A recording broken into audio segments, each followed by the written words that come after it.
الحمد للہ رب العالمین والصلاة والسلام علی رسولہ محمد وعلی آلہ واصحابہ اجمعین، اما بعد۔ چھٹا پارہ سورۃ النساء، آیت نمبر 148۔ لا يحب اللہ الجہر بالسوء من القول الا من ظلم وکان اللہ سمیعا علیما۔ اللہ بری بات کے ساتھ آواز بلند کرنے کو پسند نہیں کرتا مگر جس پر ظلم کیا گیا ہو، اور اللہ خوب سننے والا، خوب جاننے والا ہے۔ انسان کو انسان کے ساتھ تو اخلاقیات میں کے ساتھ ہی پیش آنا چاہیے، مگر اللہ تعالیٰ بھی کچھ اخلاقیات کو پسند کرتا ہے، اور وہ یہ ہے کہ کوئی بندہ بلند آواز سے بری باتوں کو کرے، بے حیائی کی باتوں کو کرے، گالی گلوچ پر اتر آئے، اور اونچی اونچی آواز سے انسان اس طرح کی باتیں اگر کرے تو اللہ فرماتے ہیں میں اس کو بالکل پسند نہیں کرتا۔ اکثر و بیشتر ہم کوستے ہیں لوگوں کو، والدین اپنی اولاد کو کوستے ہیں، اور پھر برے لفظوں سے بھی بعض اوقات انہیں پکارتے ہیں، نام کو برے طریقے سے بنا کے اس کو ایڈریس کرتے ہیں۔ تو یہ سب چیزیں عادتیں ہوں، انسان کی اپنی فزیک ہو، اس کا نام ہو، اس کو بگاڑ کے اس کو برے انداز سے پیش کرنا، اور وہ بھی اونچی آواز سے، اللہ تعالیٰ فرماتے ہیں میں اس کو بالکل پسند نہیں کرتا۔ الا من ظلم، ہاں جو مظلوم ہو، تو مظلوم اس کی بری بات کو بھی اللہ تعالیٰ سنتا ہے، اس لیے کہ اس پر ظلم ہو رہا ہے۔ تو ظالم کے خلاف اگر مظلوم بد دعا کرتا ہے تو اللہ اس کو سن لیتا ہے۔ پھر اس طرح مظلوم اپنے اوپر کیے گئے ظلم کو اگر لوگوں کے سامنے اونچا اونچا بیان کرتا ہے تو علماء کا کہنا یہی ہے کہ یہ بھی الاؤڈ ہے، اس لیے کہ اللہ تعالیٰ نے اگر ایکسیپشن دے دی ہے کہ میں اس مظلوم کی سنتا ہوں تو پبلک کو بھی سن لینی چاہیے، کوئی حرج نہیں ہے۔ اور وکان اللہ سمیعا علیما، اور اللہ خوب سننے والا ہے اور خوب جاننے والا ہے۔ مظلوم کے بارے میں نبی صلی اللہ علیہ وسلم یہاں تک فرمایا کہ دھیان کرو، آپ نے کسی کو گورنر بنا کے روانہ کیا تو اسے بے شمار جو ہدایات دی، ساتھ یہ بھی فرمایا کہ اتقی دعوت المظلوم، دھیان کرنا مظلوم کی بد دعا سے اپنے آپ کو بچا کے رکھنا، اس لیے کہ فَإِنَّهُ لَيْسَ بَيْنَهُ وَبَيْنَ اللَّهِ حِجَاب، کیونکہ اس کی بد دعا اور اللہ کے درمیان پھر کوئی حجاب نہیں ہوتا، اللہ فوراً سنتا ہے۔ تو بہرحال مظلوم کو بری بات کے اظہار کی اللہ تعالیٰ نے اجازت دے دی ہے کہ وہ اپنا غصہ کم از کم ٹھنڈا کر لے، اور خدا نخواستہ غصے سے آگے بڑھ کر کوئی اور زیادتی نہ کر بیٹھے۔ ان تبدو خیرا او تخفوہ او تعفو عن سوء، اگر تم کوئی نیکی ظاہر کرو یا اسے چھپاؤ یا کسی برائی سے درگزر کرو تو بے شک اللہ بہت معاف کرنے والا، بہت قدرت رکھنے والا ہے۔ یہ انسان کو بڑا بنانے کی، اس کا دل بڑا، اس کا حوصلہ بڑا بنانے کی اللہ تبارک و تعالیٰ نے ہدایت کی ہے کہ مظلوم اگر خدا نخواستہ اپنے اوپر کیے گئے ظلم کی وجہ سے چیختا ہے، چلاتا ہے، تو دوسرے کو کنسیڈر کرنا چاہیے کہ ہاں کوئی وجہ ہے جس کی وجہ سے یہ مجھ پر چیخ رہا ہے، کوئی زیادتی میں نے کی ہے۔ تو ایسی صورت میں وہ بندہ اگر کوئی زیادتی کرتا ہے تو بڑے آدمی کو اس پر ظلم نہیں کرنا چاہیے، اس کو معاف کر دینا چاہیے، اور یہ معاف کر دینا ہی ایک بہت بڑی نیکی ہے۔ پھر اسی طرح اس کے ساتھ بھلائی کرنا، احسان کرنا، وہ برا کرتا ہے اور بندہ اس کا جواب احسان سے دیتا ہے، اور جو وہ سچ کہتا ہے تو اپنے نفس کے خلاف ہی کیوں نہ ہو تو انسان اس سچ کو قبول کر لے۔ یہ ہے اس آیت کا مفہوم، کیونکہ اللہ بہت معاف کرنے والا، بہت قدرت رکھنے والا ہے، تو سیدھی سی بات ہے جو درگزر نہیں کرتا پھر اس سے دنیا والے بھی درگزر نہیں کرتے اور اللہ بھی درگزر نہیں کرتا۔ ان الذین یکفرون باللہ ورسلہ، بے شک جو لوگ اللہ اور اس کے رسولوں کا انکار کرتے ہیں اور چاہتے ہیں کہ اللہ اور اس کے رسولوں کے درمیان تفریق کریں، اور کہتے ہیں کہ ہم کچھ کو مانتے ہیں اور کچھ کا ہم انکار کرتے ہیں، اور وہ چاہتے ہیں کہ اس کے درمیان کا کوئی راستہ بنا لیں، یہی لوگ دراصل حقیقی کافر ہیں، اور ہم نے کافروں کے لیے رسوا کرنے والا عذاب تیار کر رکھا ہے۔ یہ بڑا اہم قاعدہ اور اصول ہے کہ اللہ اور اس کے رسول کا پہلے تو انکار کوئی کرتا ہے تو وہ کہاں مسلمان ہے، اور دوسرا اصول یہ ہے کہ اللہ اور اس کے رسولوں کے درمیان تفریق کرنا، یہ کہنا کہ میں اللہ کو مانوں گا اور رسول کی بات نہیں مانوں گا، یا پھر یہ کہنا کہ قرآن مجید میں یا اللہ نے جو کچھ بھی فرمایا اس کی یہ بات تو میرے لیے قابل تسلیم ہے، اور رسول کی یہ بات میرے لیے قابل تسلیم نہیں ہے، یا قرآن مجید کی یہ باتیں مجھے پسندیدہ ہیں مگر دوسری باتیں پسندیدہ نہیں ہیں۔ اسی طرح رسول اللہ صلی اللہ علیہ وسلم نے بھی جو فرمایا ہے، آپ کی یہ باتیں تو مجھے اچھی لگتی ہیں مگر دوسری باتیں اچھی نہیں لگتی. یہ کون سا اسلام ہے؟ یہ تو سیدھی سی بات ہے کہ نؤمن ببعض، ہم کچھ کو مانتے ہیں اور کچھ کا انکار کرتے ہیں، اور پھر یریدون ان یتخذوا بین ذلک سبیلا، اور وہ اپنے اس رویے سے چاہتے ہیں کہ اس کے درمیان کا کوئی راستہ اپنا لیں. یعنی بس نہ لوگ یہ کہیں کہ یہ کوئی نہ اللہ کا ہے پورا، کچھ رسول کا ہے، کچھ اللہ کا ہے. ٹھیک ہے، یہ جو اپنے آپ کو ویجیلنٹ بناتے ہیں نا لوگ، کہ تیل دیکھو اور تیل کی دھار دیکھو اور پھر اسی کے مطابق سوچو اور قدم اٹھاؤ، یہ کوئی اچھا رویہ نہیں ہے. کس بات کا ڈر ہے؟ اللہ فرماتے ہیں یہ رویہ میرے نزدیک کیسا ہے؟ اولئک هم الکافرون حقا، یہی لوگ دراصل حقیقی کافر ہیں. سچے کافر تو یہی ہیں، اور ایسے کافروں کے لیے ہم نے بڑا اہانت آمیز عذاب تیار کر رکھا ہے.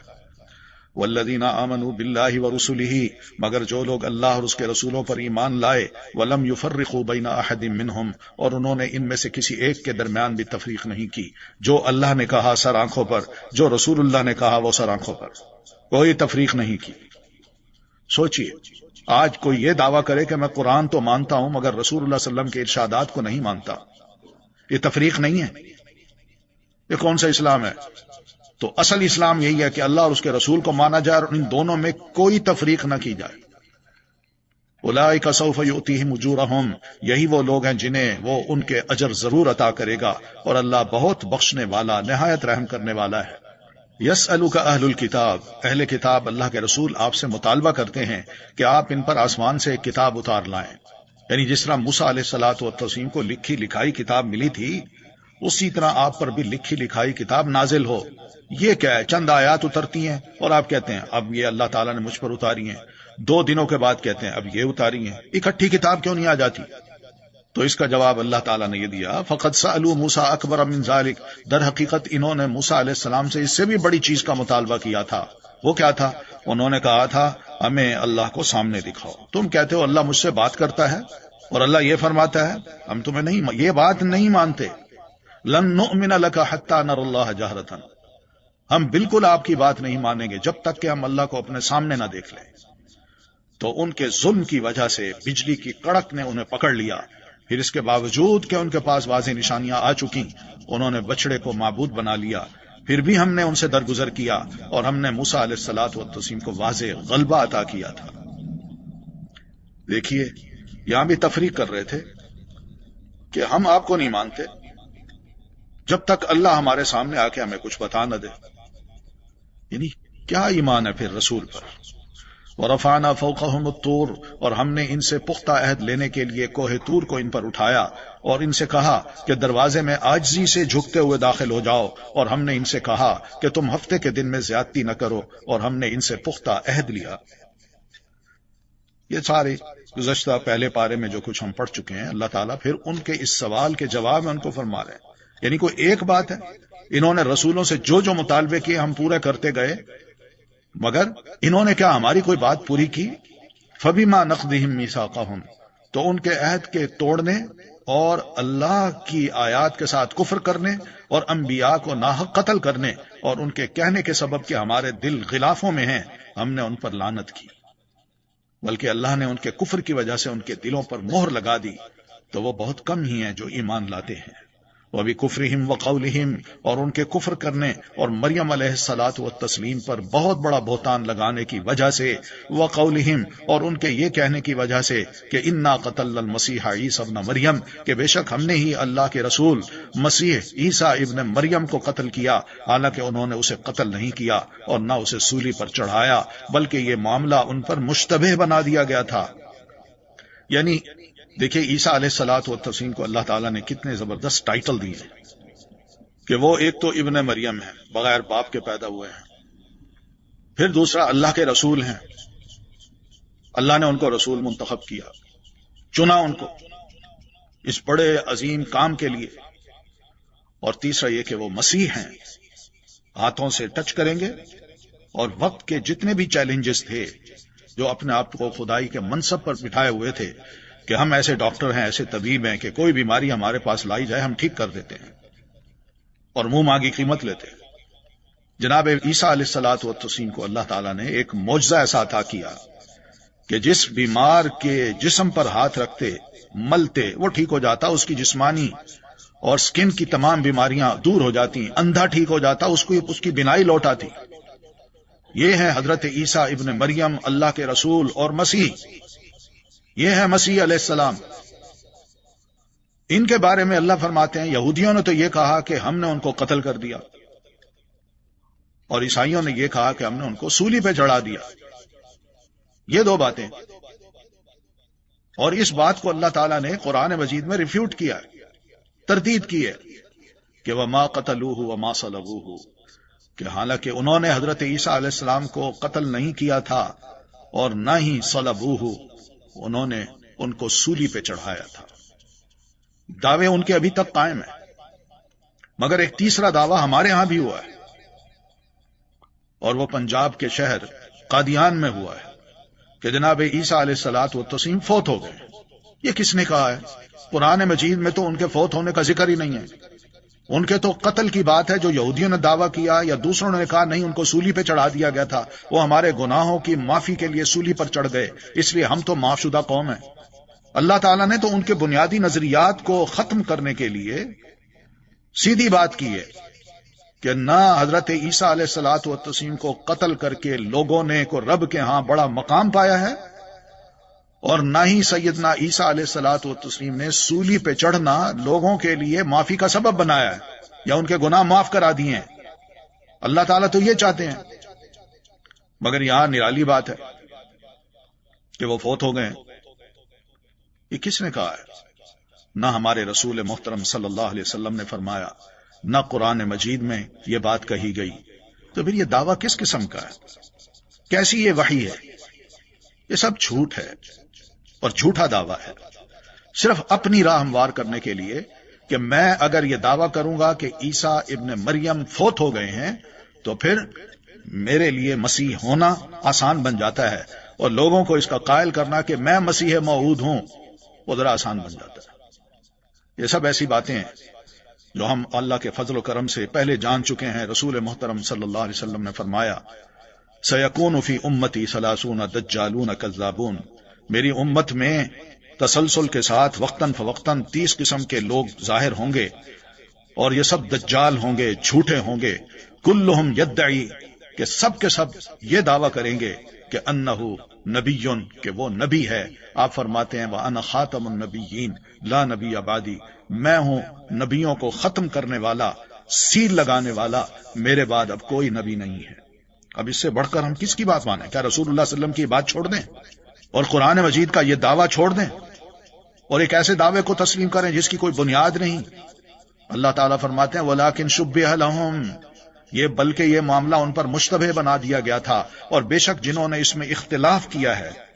یہ اختلاف کون کر رہا ہے؟ قرآن مجید کی اس بات سے سیدنا عیسیٰ ابن مریم رسول اللہ کے بارے میں قرآن مجید نے جو وضاحت کی ہے، اس سے جنہوں نے اختلاف کیا ہے یا یہ اختلاف کیا ہے کہ وہ قتل ہو گئے، وہ سولی پہ چڑھ گئے، یا وہ فوت ہو گئے، یقیناً وہ اس کے بارے میں شک میں پڑے ہوئے ہیں، انہیں اس کے بارے میں کوئی علم نہیں سوائے گمان کی پیروی کرنے کے، اور انہوں نے اسے یقینی طور پر قتل نہیں کیا۔ لیجئے وما قتلوہ یقینا، اللہ فرماتے ہیں یقینی بات ہے کہ انہوں نے حضرت عیسیٰ علیہ الصلوۃ والتسلیم کو قتل نہیں کیا، تو پھر کیا ہوا ہے؟ بل رفعہ اللہ الیہ، بلکہ اللہ نے انہیں اپنی طرف اٹھا لیا تھا۔ وکان اللہ عزیزا حکیما، اور اللہ بہت زبردست اور خوب حکمت والا ہے۔ یہ ہے جب اللہ تعالی عزت والا ہے تو اس کے عزیز ہونے کی وجہ سے اس پر یہ حق بنتا ہے کہ وہ اپنے دوستوں کی بھی عزت کرے۔ حضرت عیسیٰ علیہ الصلوۃ والتسلیم کی عزت اللہ تعالیٰ نے یہی کیا کہ ان کو اوپر اٹھا لیا۔ کوئی ان کی قبر کشمیر میں نہیں ہے، اور نہ ہی کشمیری اس بات کا دعویٰ کرتے ہیں۔ وَإِنَّ مِنْ أَهْلِ الْكِتَابِ، اور اہل کتاب میں سے کوئی بھی ایسا نہیں جو اپنی موت سے قبل اس پر ضرور ایمان نہ لائے گا، اور قیامت کے دن وہ ان پر گواہ ہوگا۔ لیجئے ایک اور بڑا اہم نقطہ کہ اہل کتاب، ان کے بارے میں بھی اللہ تعالیٰ فرماتے ہیں ان میں کوئی ایسا نہیں جو سیدنا عیسیٰ علیہ الصلوۃ والتسلیم کی موت سے پہلے ان پر ایمان نہ لائے۔ یعنی عیسیٰ علیہ السلام کی موت تو نہیں ہوئی، تو کب ہونی ہے؟ وہ آسمان سے نازل ہوں گے۔ نبی علیہ الصلوۃ والتسلیم فرماتے ہیں قرب قیامت کو نازل ہوں گے اور وہ کہیں گے کہ میں ہوں عیسیٰ ابن مریم، اور وہ صلیب کو توڑیں گے، خنزیر کو قتل کریں گے. پھر اسی طرح ان کے لیے نماز با جماعت کھڑی کی جائے گی اور انہیں کہا جائے گا کہ آئیے نماز پڑھائیے، تو وہ پڑھایا کریں گے. مال عطا کیا جائے گا یہاں تک کہ اسے قبول نہیں کیا جائے گا. اس طرح اللہ تعالیٰ نے ان کے ہاتھ سے یا ان کے ذریعے سے امت کو، جو باقی امت ہوگی، ان کو یہ سب معجزات، یہ کام دکھانے ہیں. مال اتنا ہو جائے گا کہ اس کو قبول کرنے والا بھی کوئی نہیں ہوگا. وہ کہے گا میرے پاس بہت ہے، کسی اور کو دے دیجئے. اور سیدنا عیسیٰ علیہ الصلوۃ والتسلیم جزیہ کو ختم کر دیں گے اور روحا نامی جگہ پر پڑاؤ کریں گے، وہاں سے حج یا عمرہ کریں گے، یا ان دونوں عبادتوں کو ملا کر حج تمتع کریں گے. نبی علیہ الصلوۃ والتسلیم نے یہ فرمایا. اور پھر اس کے بعد سیدنا ابو ہریرہ رضی اللہ تعالیٰ عنہ نے کہا کہ آپ نے پھر یہ آیت تلاوت کی، وَإِن مِّنْ أَهْلِ الْكِتَابِ إِلَّا لَيُؤْمِنَنَّ بِهِ قَبْلَ مَوْتِهِ. یہ آیت انہوں نے تلاوت کی. سیدنا عیسیٰ علیہ السلام کے آنے کے بعد اسلام کے سوا باقی تمام ادیان ختم ہو جائیں گے، اس لیے کہ دجال کے ساتھی یہودی ہوں گے، اور جو نصرانی ہوں گے وہ سیدنا عیسیٰ علیہ الصلوۃ والتسلیم کو دیکھ کے ایمان لے آئیں گے. باقی کیا ہوگا؟ دجال قتل کر دیا جائے گا اپنے حواریوں اور دوستوں اور یاروں سمیت.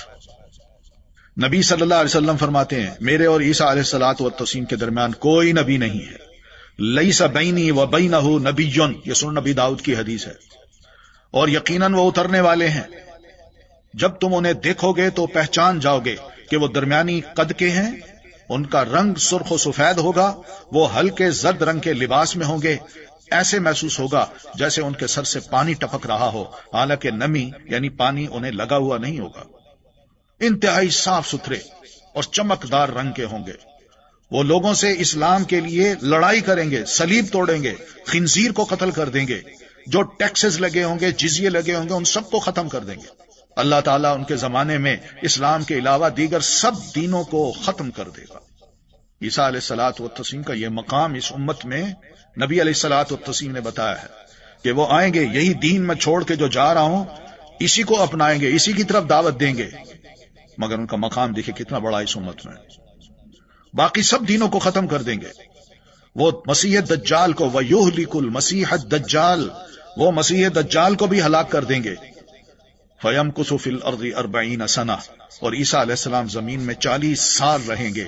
ثُمَّ يُتَوَفَّى، پھر ان کی وفات ہوگی. فَيُصَلِّي عَلَيْهِ الْمُسْلِمُونَ، اور مسلمان ان کی نماز جنازہ پڑھیں گے. جنازے سے مراد صرف اتنا ہے کہ ان کے لیے دعا ہوگی کہ اللہ ان کے درجات کو بلند فرما. یہ دعا نہیں ہوگی کہ اللہ ان کو معاف فرما. یہ ہے جناب عیسیٰ علیہ الصلوۃ والتسلیم کے بارے میں قرآن مجید اور حدیث رسول میں نبی علیہ الصلوۃ والتسلیم کا نقطہ نظر جو امت کو دیا گیا ہے. اب اس نقطہ نظر کو کوئی بدلے، خلل ڈالے یا اپنے آپ کو بیچ میں ڈالنے کی کوشش کرے، یہ سب جھوٹ ہے اور دجل اور فریب ہے. فَبِظُلْمٍ مِّنَ الَّذِينَ هَادُوا، پھر جو یہودی بن گئے ان کے ظلم کی وجہ سے اور اکثر لوگوں کو اللہ کے راستے سے روکنے کی وجہ سے ہم نے ان پر حلال کی گئی پاکیزہ چیزیں حرام کر دی. یہ سزا دی ان کو. وَأَخْذِهِمُ الرِّبَا، اور ان کے سود لینے کی وجہ سے بھی، جبکہ وہ لازماً اس سے روکے گئے تھے. لوگوں کے مال باطل طریقے سے کھانے کی وجہ سے بھی، اور ان میں سے جو انکار کرنے والے ہیں ان کے لیے ہم نے دردناک عذاب تیار کر رکھا ہے. یعنی دیکھیے ظلم کیا ہوتا ہے، اللہ کی بات نہ مانا، کھلم کھلا اللہ تعالیٰ کے احکامات کی نافرمانی کرنا، انکار کر دینا، اور پھر اسی طرح لوگوں کا مال باطل طریقے سے کھانا، سود کھانا، لینا دینا. یہ سب چیزیں ایسی تھی جس کو اللہ فرماتے ہیں یہ بڑا ظلم تھا. اس ظلم کی وجہ سے ہم نے ان پر چند پاکیزہ چیزیں جو پہلے حلال کی گئی تھی حرام کر دی کہ یہ تمہارے لیے حرام ہے. ناظرین یہاں ضرور دیکھیے گا کہ وَأَخْذِهِمُ الرِّبَا، سامعین قرآن مجید کی اس آیت کو ضرور دیکھیے، آیت نمبر 161، وَأَخْذِهِمُ الرِّبَا، کیا مطلب ہے اس کا؟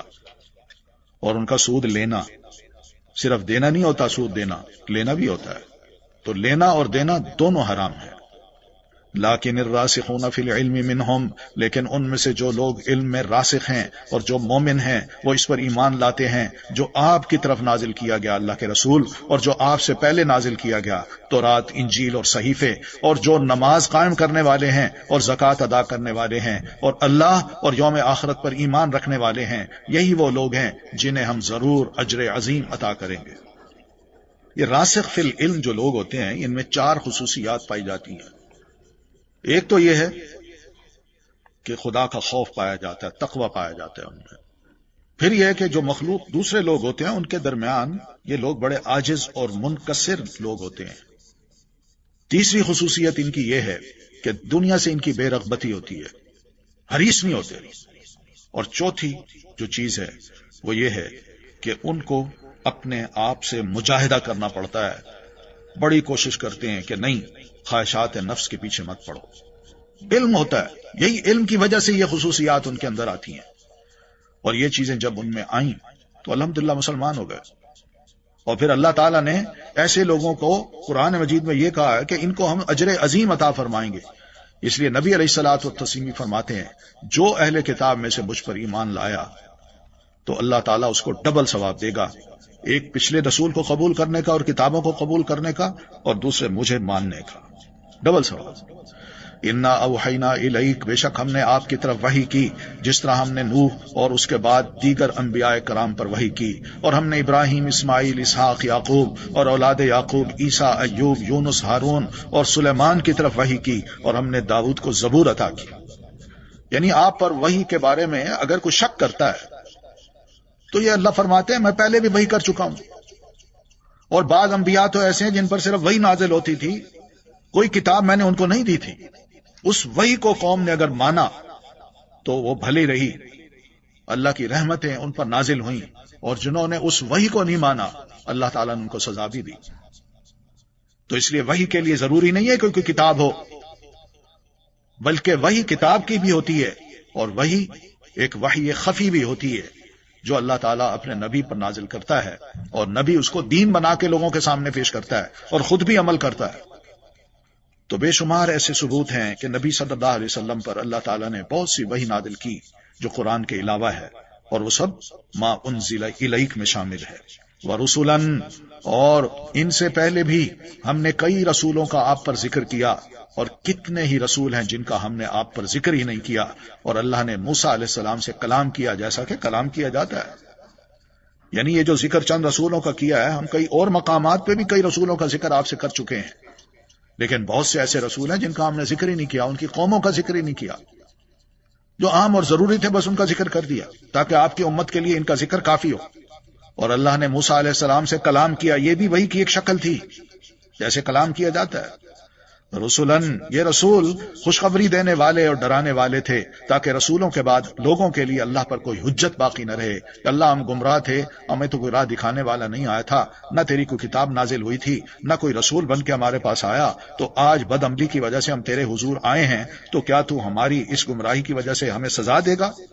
تو اللہ فرماتے ہیں میں اس لیے رسول بھیج رہا ہوں کل کو میرے سامنے کوئی ایسی بات نہ کر سکے۔ کتاب میں اس لیے نازل کرتا ہوں تاکہ کوئی یہ نہ کہہ سکے کہ اللہ تمہارے خلاف تو میرے پاس یہ دلیل ہے۔ وَكَانَ اللَّهُ عَزِيزًا حَكِيمًا، اور اللہ بہت زبردست اور خوب حکمت والا ہے۔ تو رسول بندوں پر حجت ہوتا ہے، لیکن اللہ یشہد، لیکن اللہ گواہی دیتا ہے کہ جو اس نے آپ کی طرف نازل کیا اسے اپنے علم کے ساتھ نازل کیا، اور فرشتے بھی گواہی دیتے ہیں، اور کافی ہے اللہ گواہ۔ اللہ خود گواہی دے رہا ہے کہ میں نے خود دیا ہے، یہ جھوٹا نہیں ہے، کوئی خدا نہ خواستہ کوئی جن بھوت اس پر کوئی شے نازل نہیں کرتا، میں گواہی دیتا ہوں کہ جو کچھ بھی میں نے نازل کیا مجھے پتہ ہے، علم کے ذریعے، اپنے علم کی بنیاد پر نہیں، میں نے جانتے بوجھتے یہ سب کچھ نازل کیا ہے۔ اور فرشتے بھی گواہی دیتے ہیں، اور جب فرشتہ جبرائیل جو خود وحی لے کے آتا ہے وہ گواہی دے تو دوسرے فرشتے کیسے انکار کریں؟ لیکن اللہ فرماتے ہیں وَكَفَىٰ بِاللَّهِ شَهِيدًا، آپ کے رسول ہونے کی اور آپ پر وحی نازل ہونے کی سب سے بڑی گواہی اللہ کا گواہ ہونا ہے۔ ان الذين كفروا وصدوا عن سبيل الله، بے شک وہ لوگ جنہوں نے کفر کیا اور اللہ کے راستے سے لوگوں کو روکا کہ وہ اسلام نہ لائیں، یا جو ہتھ کنڈے استعمال کیے کہ لوگوں کو اسلام سے بدظن کر دیں، یہ سب اللہ کے راستے سے روکنے کے طریقے ہیں۔ قد ضلوا ضلالا بعیدا، یقیناً وہ گمراہی میں بہت دور نکل گئے۔ ان الذین کفروا وظلموا، بے شک وہ لوگ جنہوں نے کفر کیا اور ظلم کیا، اللہ انہیں ہرگز نہ بخشے گا اور نہ انہیں کسی راستے کی ہدایت دے گا الا طریق یا ایھا الناس، لوگو قد جاءکم الرسول بالحق من ربکم، یقین مانو یہ رسول تمہارے پاس تمہارے رب کی طرف سے حق لے کر آئے ہیں، مانو ان کو رسول، سب لوگوں کو دعوت دی ہے یا ایھا الناس۔ تو آپ صلی اللہ علیہ وسلم اب کسی قوم کے رسول نہیں ہیں، کسی علاقے کے رسول نہیں ہیں، یا اپنے دور کے لوگوں کے لیے رسول نہیں ہیں۔ یا ایھا الناس، جب تک یہ قرآن پڑھا جائے گا اور جب تک یہ کتاب موجود ہے، یہ تمام امت کے افراد کو کہیں بھی وہ رہتے ہوں، ان سب کے لیے ہمارے رسول اللہ کے رسول ہیں، اور جو کچھ آپ لائے ہیں وہ برحق ہے، اور وہ بھی اللہ تعالیٰ نے ان کو عطا کیا ہے، حق اللہ کی طرف سے ان پر نازل ہوا ہے، آپ نے اپنی طرف سے کچھ نہیں گھڑا۔ فآمنوا، پس ایمان لے آؤ، خیر لکم، تمہارے لیے یہی بہتر ہے، وَإِن تکفروا، اور اگر تم کفر کرو گے تو بے شک اللہ ہی کے لیے ہے جو کچھ آسمانوں اور زمین میں ہے، اور اللہ بہت علم والا، بہت حکمت والا ہے۔ کفر نہ کرنا اللہ سے لڑائی لینے والی بات ہے۔ اللہ تعالیٰ کی حکومت جہاں آسمانوں اور زمین پہ ہے، اس میں تمہارا کفر کیا کام دے گا؟ یا اہل الکتاب، اے اہل کتاب، لا تغلوا فی دینکم، تم اپنے دین میں غلو نہ کرو۔ غلوب کا مطلب جو اللہ تعالیٰ نے بیلنس دین کو دیا ہے، اس بیلنس کو انسان خراب کر دے، کسی بھی شے کو اس کی ضرورت سے زیادہ بڑھا کے پیش کرے یا ضرورت سے زیادہ کم کر کے پیش کرے، جو ضرورت ہے بس کافی ہے۔ غلوب، ایگزیگریشن، مبالغہ دین میں بڑا نقصان دہ ہے، اور نقصان وہ کیسا ہے آگے دیکھیے۔ وَلَا تَقُولُوا عَلَى اللَّهِ إِلَّا الْحَقَّ، نہ تم کو اللہ پر سوائے حق۔ یہ کیوں کہا ہے؟ اس لیے کہ اللہ تعالیٰ اکیلا ہے، واحد ہے، اس کی کوئی اولاد نہیں۔ مگر کوئی اگر یہ کہے اللہ کی اولاد ہے تو یہ اللہ تعالیٰ پر جھوٹ گھڑا جا رہا ہے، یہ حق بات نہیں ہے جو لوگ کہتے ہیں کہ اللہ کی اولاد ہے، اللہ کا بیٹا ہے۔ اللہ فرماتے ہیں انما المسیح عیسی ابن مریم رسول اللہ، بلا شبہ مسیح عیسیٰ ابن مریم اللہ کے رسول اور اس کا کلمہ تھا جس کو اس نے مریم کی طرف ڈالا، اور اس کی طرف سے ایک روح۔ تو تم اللہ اور اس کے رسولوں پر ایمان لاؤ اور مت کہو کہ تین ہیں، باز آ جاؤ، یہ تمہارے لیے بہتر ہے۔ یہ غلو ہے سارا، کوئی اللہ کا بیٹا نہیں ہے۔ انما اللہ الہ واحد سبحانہ، بے شک اللہ ایک ہی معبود ہے، وہ اس سے پاک ہے کہ اس کے لیے کوئی اولاد ہو۔ آسمانوں اور زمین میں جو کچھ ہے اسی کا ہے، اور کافی ہے اللہ کارساز۔ جس کا آسمان اور زمین میں سب کچھ اس کا ہو، اس کو اولاد کی کیا ضرورت ہے؟ اور اولاد اگر بنانی تھی تو حضرت عیسیٰ علیہ الصلوۃ والتسلیم کو بنانا تھا، کوئی اور مخلوق بنا دیتا جو کم از کم کوئی اللہ کہلانے کے مستحق تو ہوتی۔ یہاں تو جس کو بھی کہا گیا کہ اللہ ہے، وہ خود اس زمین پہ نہیں رہ سکا، وہ خود تکلیفوں سے دوچار ہوا، وہ خود محتاج ہوا۔ آگے دیکھیے ان کی محتاجی کا ذکر بھی آ رہا ہے۔ تو دین میں غلوب جو ہے یہ درست نہیں ہے۔ اہل کتاب کو اللہ تعالیٰ نے اہل کتاب کہہ کے اپنی ذمہ داری کا احساس دلایا ہے کہ تم اپنی کتاب کی مخالفت کیوں کر رہے ہو؟ دیندار ایسی چیز کو ظاہر کرے جو اس حد کو ہی ختم کر دے جو دین نے اس کے لیے حد مقرر کی ہے، اس کو غلو کہتے ہیں۔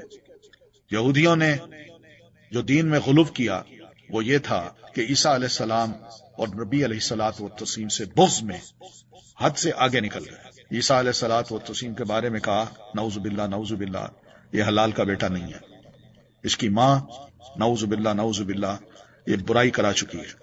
اور نبی علیہ الصلوۃ والتسلیم کے بارے میں صاف کہا کہ آپ تو ویسے نبی ہیں ہی نہیں جو ہماری کتابوں میں ہے، وہ لکھا ہوا ہی نہیں ہے۔ تو یہ غلو جو ہے اس سے منع کیا ہے۔ نبی علیہ السلام نے ہمیں بھی فرمایا، اس امت کو بھی فرمایا کہ ایاکم والغلو، دین میں غلو سے بچو، فانما هلك من كان قبلكم بالغلو في الدين، کیونکہ تم سے پہلے جو لوگ تھے وہ دین میں غلو کی وجہ سے ہلاک ہو گئے تھے۔ اور وہ غلو عام طور پر شخصیات کے بارے میں ہوتا ہے، نبیوں کو ان کے مقام سے بڑھا دیا جاتا ہے، یا نیک لوگ جو ہوتے ہیں ان کو ان کے مقام سے بڑھا دیا جاتا ہے۔ یہ سب مقام سے نہ بڑھانا، ان کو وہیں اسی مقام پہ رکھنا، یہ اصل تعلیم ہے۔ تھوڑا سا بڑھایا یا گھٹایا یہ غلو ہوتا ہے۔ لن یستنکف المسیح، مسیح ہرگز آر محسوس نہیں کریں گے کہ وہ اللہ کا بندہ ہوں، اور نہ ہی مقرب فرشتے وہ بھی آر محسوس کریں گے کہ ہم اللہ کے بندے کہلائیں۔ وَمَن يَسْتَنْكِفْ مَنْ عِبَادَتِهِ، اور جو کوئی اس کی عبادت سے آر محسوس کرے گا کہ میں اللہ کی کیسے عبادت کروں، میں تو اس کے سامنے نہیں جھک سکتا، میری عبادت کی جانی چاہیے، نہ کہ میں کسی کا عابد بن جاؤں۔ اللہ فرماتے ہیں جو بھی اللہ کی عبادت سے آر محسوس کرے اور تکبر کرے تو وہ ضرور ان سب کو اپنی طرف اکٹھا کرے گا. تو کل قیامت کو آنا تو رب کی بارگاہ میں ہی ہے نا، تو اللہ تعالیٰ ان کو سزا دے گا. اگر کوئی دنیا میں جیتے جی یہ کہتے جی میں اللہ کی عبادت نہیں کر سکتا، مجھے شرم آتی ہے، میں اپنے آپ کو کیسے اس کے آگے جھکاؤں. لیکن مومن جو ہوتے ہیں وہ بڑے عاجز اور فرما بردار ہوتے ہیں، وہ رب کے آگے جھک جاتے ہیں. آپ فرماتے ہیں ایمان والے مومن جو ہیں عاجزی کرنے والے اور نرم ہوتے ہیں، اس مانوس اونٹ کی طرح کہ اگر اس کو چلایا جائے تو وہ چلتا ہے، اگر اس کو پیچھے سے ہانکا جائے تو بھی چلتا ہے، اور اگر اس کو چٹان پر تم بٹھا دو تو وہ بیٹھ جاتا ہے. یہ مومن کا کام ہوتا ہے. فَأَمَّا الَّذِينَ آمَنُوا وَعَمِلُوا الصَّالِحَاتِ، تو رہے وہ لوگ جو ایمان لائے اور انہوں نے نیک عمل کیے تو وہ انہیں ان کے اجر پورے پورے دے گا اور اپنے فضل سے زیادہ بھی عطا کرے گا. اور رہے وہ لوگ جنہوں نے عبادت سے آر محسوس کی اور انہوں نے تکبر کیا تو وہ انہیں دردناک عذاب دے گا، اور وہ اپنے لیے اللہ کے سوا کوئی حمایتی اور کوئی مددگار نہ پائیں گے. دیکھیے عاجزی کا کیا مقام ہے اور تکبر کا کیا مقام ہے. یا ایھا الناس، اے لوگو، تحقیق تمہارے پاس تمہارے رب کی طرف سے ایک دلیل آ چکی ہے. وہ دلیل قرآن بھی ہے، وہ دلیل اللہ کے رسول صلی اللہ علیہ وسلم بھی ہے. وَأَنزَلْنَا إِلَيْكُمْ نُورًا مُبِينًا، اور ہم نے تمہارے طرف ایک واضح نور نازل کیا ہے، یعنی قرآن مجید. پڑھیے، راستے دکھا دے گا، اندھیرے چھٹ جائیں گے. فَأَمَّا الَّذِينَ آمَنُوا بِاللَّهِ، تو رہے وہ لوگ جو اللہ پر ایمان لائے اور انہوں نے اسے مضبوط پکڑا تو ضرور وہ انہیں اپنی طرف سے رحمت میں اور فضل میں داخل کرے گا اور انہیں اپنی طرف سیدھے راستے کی ہدایت بھی دے گا. بس دین کو تھامے رکھیں مضبوطی سے. یستفتونک، وہ آپ سے فتویٰ پوچھتے ہیں. کہہ دیجئے اللہ تمہیں کلالہ کے بارے میں فتویٰ دیتا ہے. کلالہ کیا ہوتا ہے؟ یعنی کوئی آدمی فوت ہوا ہے، نہ اس کا اوپر ہے نہ اس کے کوئی نیچے ہے، نہ والد ہے نہ دادا ہے، نہ بیٹا ہے نہ پوتا ہے. اس کو کلالہ کہتے ہیں. اگر کوئی ایسا مرد مر جائے جس کی کوئی اولاد نہ ہو اور اس کی ایک بہن ہو، ہاں دائیں بائیں ہیں، اس کی ایک بہن ہو تو اس کے لیے اس کے ترکہ کا آدھا حصہ ہے. یعنی فوت شدہ جو چھوڑ جائے گا بہن کو آدھا ملے گا، اور وہ اس بہن کا وارث ہوگا اگر بہن فوت ہو جائے، اور وہ بہن کا وارث بن جائے گا. اور اگر اس بہن کی کوئی اولاد نہ ہو، پھر اگر وہ دو بہنیں ہوں تو ان دونوں کے لیے اس بھائی کے ترکہ میں سے 2/3 حصہ ہے. اور اگر وہ کئی بہن بھائی مرد اور عورتیں ہوں تو مرد کے لیے 2 عورتوں کی مانند حصہ ہے، 2 عورتوں کی مانند حصہ ہے. اللہ فرماتے ہیں یبین اللہ لکم ان تضلوا، اللہ تمہارے لیے احکام واضح کرتا ہے تاکہ تم گمراہ نہ ہو جاؤ. یا اس کو ایک سوالیہ صورت میں بھی پڑھ سکتے ہیں. یبین اللہ لکم ان تضلوا، بیان کرتا ہے، واضح کرتا ہے اللہ تمہارے لیے کہ تم گمراہ ہو جاؤ نہیں، بلکہ ہدایت کے لیے یہ سب کچھ بتاتا ہے. واللہ بکل شیء علیم، اور اللہ ہر چیز کو خوب جاننے والا ہے. تو دیکھ لیجئے وراثت میں بھی کلالہ کے حصے کی اہمیت ہے. آپ صلی اللہ علیہ وسلم نے ہر چیز کو واضح کیا ہے، ہر چیز کو. کوئی مسئلہ ایسا نہیں رہا کہ بعد کے لوگوں نے اس بارے میں کوئی کیس صحابہ کرام کو اور خاص طور پر سیدنا ابو بکر، عمر، عثمان اور سیدنا علی کو پیش کیا ہو. جو فیصلے کیے قرآن مجید کی اشاعت کے مطابق یا نبی علیہ الصلوۃ والتسلیم کے کہے کے مطابق انہوں نے فیصلے کیے ہیں. صحابی رسول ہیں جناب عمر بن خطاب رضی اللہ تعالیٰ عنہ، یہ فرماتے ہیں کہ میں نے رسول اللہ صلی اللہ علیہ وسلم سے کسی چیز کے بارے میں اتنا رجوع نہیں کیا جتنی کلالہ کے بارے میں کی، اور آپ نے بھی مجھ سے کسی چیز کے بارے میں اتنی شدت اختیار نہیں فرمائی جتنی کلالہ کے بارے میں فرمائی. حتیٰ کہ آپ نے اپنی انگلی میرے سینے میں چبھوئی اور فرمایا عمر، کیا تمہیں موسم گرما میں نازل ہونے والی آیت کافی نہیں جو سورہ نساء کے آخر میں ہے، یعنی جس سے اللہ نے مسئلے کو واضح کر دیا ہے. سیدنا عمر فرماتے ہیں میں اگر زندہ رہا تو اس کے بارے میں ایسا واضح فیصلہ کروں گا جس سے ایسا شخص بھی فیصلہ کر سکے گا جو قرآن پڑھتا اور سمجھتا ہے، اور وہ بھی جو قرآن نہیں پڑھتا. یعنی یہ کلالہ کے بارے میں اتنا واضح طور پر لوگوں کو بتا دوں گا، اور اللہ تعالیٰ نے جیسے بتایا وہ بتا رہے تھے. سورۃ المائدہ یہ بڑی جامع سورت ہے. اس میں شریعت کے چھوٹے چھوٹے فروعی مسائل جو ہیں جیسے حلال اور حرام اور امر و نہی، ان سب کو اللہ تعالیٰ نے اس سورت میں جمع کر دیا ہے. مائدہ کہتے ہیں دسترخوان کو. فرمایا یا ایھا الذین آمنوا، اے لوگو جو ایمان لائے ہو سب عہد و پیمان پورے کرو. بس لوگوں سے بھی اور اللہ سے کیے ہوئے جو وعدے ہیں وہ پورے کرو، اس لیے کہ ان العہد کان مسئولا، وعدے کو اللہ تعالیٰ نے کل پوچھنا ہے کہ اس کو نبھایا کہ نہیں. احلت لکم بہیمۃ الانعام، تمہارے لیے مویشی چوپائے حلال کیے گئے ہیں. اور یہاں عقود سے مراد عہد و پیمان پورے کرنے سے مراد یہ بھی ہے کہ جب ہم ایمان لائے ہیں کہ اللہ کی کتاب قرآن مجید ہے اور اللہ کے رسول رسول اللہ صلی اللہ علیہ وسلم ہیں، اور آپ کی اطاعت کریں گے، فرما برداری کریں گے، جو حکم ہوگا اس کو مانیں گے، جس حلال کو حلال کہیں گے اس کو مان لیں گے، جس حرام کو حرام کہیں گے اس کو حرام ہی مانیں گے، تو اس کی طرف بھی اشارہ ہے کہ تم مومن ہو، سب عہد و پیمان پورے کرو۔ اب سنو، تمہارے لیے مویشی چوپائے حلال کیے گئے ہیں سوائے ان کے جو تم پر پڑھے جائیں گے، بس۔ تو وہ کون سے ہیں جو پڑھے گئے ہیں؟ قرآن مجید میں اللہ تعالیٰ نے بتایا کہ یہ حرام ہے۔ آج تو لوگ کہتے ہیں کہ بس قرآن مجید کی اس آیت میں صرف 4 چیزیں ایسی ہیں جو حرام کی گئی ہیں، باقی حلال ہیں۔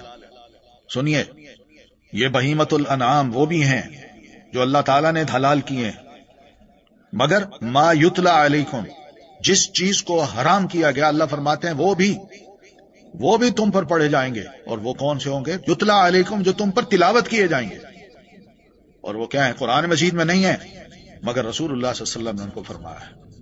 ہم اتنا سمجھتے ہیں کہ اونٹ، گائے، بکری اور دمبا، یہ 4 چیزیں ہمارے لیے حلال ہیں، یعنی ان کا میل فیمیل یہی حلال ہے، ٹھیک ہے، واقعی یہی حلال ہے، مگر حرام کون کون سے ہیں؟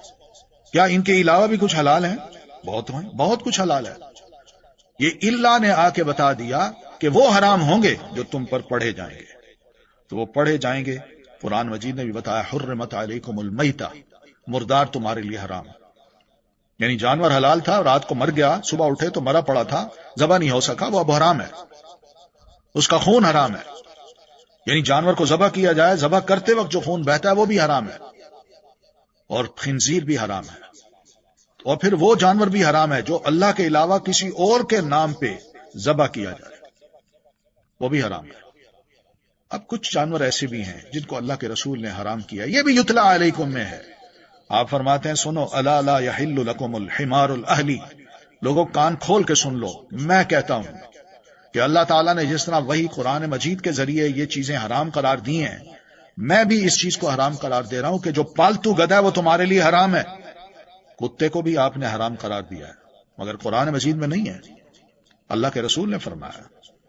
پھر غیر محل الصید وانتم حرم، اور جب تم حالت احرام میں ہو تو شکار کو حلال نہ سمجھنا، شکار کو حلال بنانے والے نہ رہنا۔ وانتم حرم ان اللہ یحکم ما یرید، سنو بے شک اللہ جو چاہتا ہے فیصلہ کرتا ہے۔ تو بہرحال عہد شکنی کے بڑے نقصان بھی ہیں، وعدوں کو پورا کرنے کی اہمیت ہمارا دین یہ بتاتا ہے کہ لا دین لمن لا عہد لہ، جو عہد کی پابندی نہیں کرتا اس کا کوئی دین نہیں۔ تو یہ تمام ہدایات ہیں ابتدا میں۔ اب دوسری بات، یا ایھا الذین آمنوا لا تحلوا شعائر اللہ، اے لوگوں جو ایمان لائے ہو اللہ کی نشانیوں کی بے حرمتی مت کرنا، اور نہ ہی حرمت والے مہینے کی، اور نہ قربانی کے جانور کی۔ شعائر اللہ کیا ہے؟ بیت اللہ ہے، منا عرفات ہیں، مزدلفہ ہے، اور اسی طرح صفا اور مروہ کے درمیان، اور پھر پورا مکہ ہے، پھر مدینہ ہے۔ ان میں کوئی ایسا کام نہیں کرنا جس سے شریعت کی پامالی ہوتی ہو اور بے ادبی ہوتی ہے مکہ کی یا مدینہ کی، اور نہ ہی حرمت والے مہینے کی، جو حرام مہینے ہیں 4 مہینے، ان کی بھی کوئی ایسا کام نہیں کرنا جس میں اللہ تعالیٰ نے منع کیا ہے کہ ان کی کم از کم عزت کرو، احترام کرو، کھل کے اللہ کی نافرمانیاں نہ کرو ان میں، اور نہ قربانی کے جانور کی۔ ابھی قربانی کا وقت نہیں آیا، جانور خرید لیا ہے، یوم النحر کو، قربانی کے دن کو قربان کر دیا جائے گا۔ اب اس کی بھی عزت کرنی ہے، اس کو اچھا کھلانا ہے، اچھا پلانا ہے، اس کو موٹا کرنا ہے، اس کے ساتھ ظلم نہیں کرنا، اور نہ پٹے والے جانوروں کی۔ جو باہر سے آتے تھے وہ جانوروں کو پٹا پہنا دیتے کہ یہ جانور اب بیت اللہ جا کے ہم نے ذبح کرنا ہے، اور اسی نیت سے لے جایا جا رہا ہے کہ وہاں حج بھی کریں گے یا عمرہ کریں گے اور وہاں ذبح کر دیں گے۔ اور نہ بیت الحرام کا ارادہ کرنے والوں کی، اور جو حاجی یا عمرہ کرنے والے جا رہے ہیں جنہوں نے احرام باندھا ہوا ہے، ان کی بھی بے حرمتی نہیں کرنی، ان سے لڑنا نہیں ہے، تو گالی گلوچ سے مظاہرہ نہیں کرنا، ان کو تنگ نہیں کرنا۔ جو اپنے رب کی طرف سے فضل اور رضامندی چاہتے ہیں، جو جا رہے ہیں، اس لیے ان کو بھی جانے دیجیے، ان کو تنگ نہ کیجیے۔ اور جب تم احرام کھول دو تو شکار کر سکتے ہو اگر تم چاہو، اور کسی قوم کی دشمنی تمہیں ان سے زیادتی کرنے پر آمادہ نہ کرے کہ انہوں نے تمہیں مسجد حرام سے روکا تھا، اور نیکی اور تقوی پر باہم تعاون کرنا اس حالت میں، اور گناہ اور زیادتی پر ایک دوسرے کی مدد نہ کرنا اس حالت میں۔ اللہ سے ڈرو، بے شک اللہ سخت سزا والا ہے۔ تو یہ بھی چونکہ ایک سفر ہے، انسان احرام باندھتا ہے، اللہ کو لبیک لبیک کہتے ہوئے پہنچتا ہے وہاں حرم میں، بھوک پیاس گرمی اس کی شدت سب کچھ برداشت کرتا ہے، اور پھر اس کے بعد دعائیں کر کے وعدہ وعید کر کے جب واپس آتا ہے تو یہ ساری ایک ٹریننگ ہوتی ہے۔ اس ٹریننگ کا لب لباب یہی ہے کہ نیکی اور تقوی کے کام میں آئندہ ایک دوسرے سے تم نے تعاون کرنا ہے، اور گناہ اور زیادتی کے کاموں میں ایک دوسرے کی بالکل مدد نہیں کرنی۔ یہ بڑی اہم ایک رولنگ ہے، یہ نتیجہ ہے جو اللہ تبارک و تعالی حاجیوں کے لیے یا حج کر کے جو واپس آنے والے لوگ ہیں ان کے لیے فرما رہے ہیں کہ یہ رزلٹ تمہارے اندر نظر آنے چاہیے، اور یہی رزلٹ نظر آئیں گے تو سمجھ لیجئے کہ حج مبرور ہے، ورنہ حج مبرور نہیں ہے۔ آتے ہی انسان گناہ کے کاموں میں انوالو ہو جائے، زیادتی کے کاموں میں انوالو ہو جائے، خود ظلم کرے یا ظالم کے ظلم میں ساتھ دے، یہ سب چیزیں گناہ میں تعاون کرنے والی چیزیں ہیں، اور اللہ ایسے لوگوں پر سخت ناراض ہوتا ہے۔ اس کے بڑے بڑے وبال ہیں، تو ہمیں اس آیت کا عادی بنانا چاہیے کہ ہم اس پر عمل کریں گے۔ پھر فرمایا حرمت علیکم المیتۃ والدم ولحم الخنزیر۔ دیکھیے یہ وہ ہدایات ہیں کہ اوفوا بالعقود، قرآن کو مانا ہے تو اب عہد پورا کرو، یہ چیزیں تم پر حرام کی جا رہی ہیں۔ حرام کیا گیا تم پر مردار اور خون اور خنزیر کا گوشت اور وہ جانور، ماں سے مراد جانور بھی ہے چیز بھی ہے، کہ جس پر اللہ کے علاوہ کسی اور کا نام پکارا جائے، کہ یہ ایک اور کے نام پہ دی جا رہی ہے، چاہے وہ شیرینی ہو، چاہے وہ کھانا ہو، چاہے وہ کوئی جانور ہو، اور گلا گھٹ کر مرنے والا اور چوٹ لگ کر مرنے والا اور بلندی سے گر کر مرنے والا اور سینگ لگنے سے مرنے والا، اور جس میں سے درندے نے کھایا ہو مگر وہ جسے تم نے مرنے سے قبل ذبح کر لیا، اور جو آستانوں پر ذبح کیا گیا، یا آستانے ہوتے تھے، بت ہوتے تھے، وہاں بت گاہیں ہوتی تھیں، لوگ جاتے وہاں سب کچھ کرتے، آج بھی دنیا میں ہو رہا ہے۔ اور یہ کہ تم تیر پانسوں کے ذریعے اپنی قسمت کا حال معلوم کرو، یہ سب بدترین گناہ ہے۔ اسلام نے جان چھڑائی ہے مسلمان کی، سب سے کاٹ کے اللہ سے جوڑا ہے۔ آج کفر کرنے والے تمہارے دین کو مغلوب کرنے سے مایوس ہو گئے، کیونکہ نظریہ بڑا مضبوط ہے، ان کے پاس جو بھی کام ہے نظریہ سب کمزور ہے، بس تم ان سے نہ ڈرو اور مجھ سے ڈرو۔ آج میں نے تمہارے لیے تمہارا دین مکمل کر دیا، اور میں نے مسلمانوں تم پر اپنی نعمت تمام کر دی، اور اسلام کو بطور دین تمہارے لیے پسند کر لیا۔ اب تمہارا دین اگر ہو تو اسلام ہو بس، اور اسلام کی اتنا تقسیم کرنی ہے، نہ اسلام کے علاوہ کسی اور دین کو پسند کرنا ہے، نہ بنانا ہے۔ تو جو کوئی شدید بھوک سے مجبور ہو گیا اور گناہ کی طرف مائل ہونے والا نہیں، تو یقیناً اللہ بہت بخشنے والا نہایت رحم کرنے والا ہے۔ یعنی حرام کی یہ سب چیزیں اس صورت میں بندے کے لیے حلال ہو جاتی ہیں جو شدید بھوک سے مجبور ہو گیا کہ اب جان جاتی ہے، اور پھر اس کی طرف مائل بھی نہیں ہے، وہ جانتا ہے دل سے کہ یہ سب حرام ہے، تو اللہ تعالیٰ جان بچانے کے لیے فرماتا ہے کھا لو، میں گناہ معاف کر دوں گا اور رحم بھی کرتا ہوں تاکہ تمہاری جان نہ چلی جائے۔ یہ وہ ہدایات ہیں جو اللہ تعالیٰ نے دی ہیں۔ یسألونک ماذا احل لہم، وہ آپ سے سوال کرتے ہیں کہ ان کے لیے کیا کچھ حلال کیا گیا ہے۔ اب بتائیے ٹھیک ہے یہ حرام تو حلال کیا ہے؟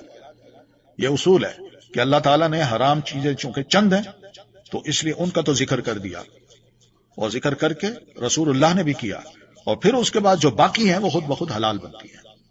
کہہ دیجئے تمام پاکیزہ چیزیں تمہارے لیے حلال کی گئیں، اور ان شکاری جانوروں کا کیا ہوا شکار بھی حلال ہے جنہیں تم نے سدھا رکھا ہے، تم انہیں اس میں سے سکھاتے ہو جو اللہ نے تمہیں سکھایا، تو اس میں سے کھاؤ جو انہوں نے تمہارے لیے پکڑ رکھا ہے۔ یعنی وہ سکھایا ہوا شکاری جو ہے وہ جا کے بس جانور کو پکڑ لیتا ہے کہ مالک آئے گا اس کو پکڑے گا، اس کو ذبح کر لے گا، تو وہ طریقہ یہی ہوتا ہے۔ اور اس پر اللہ کا نام لو اور اللہ سے ڈرو، بے شک اللہ جلد حساب لینے والا ہے۔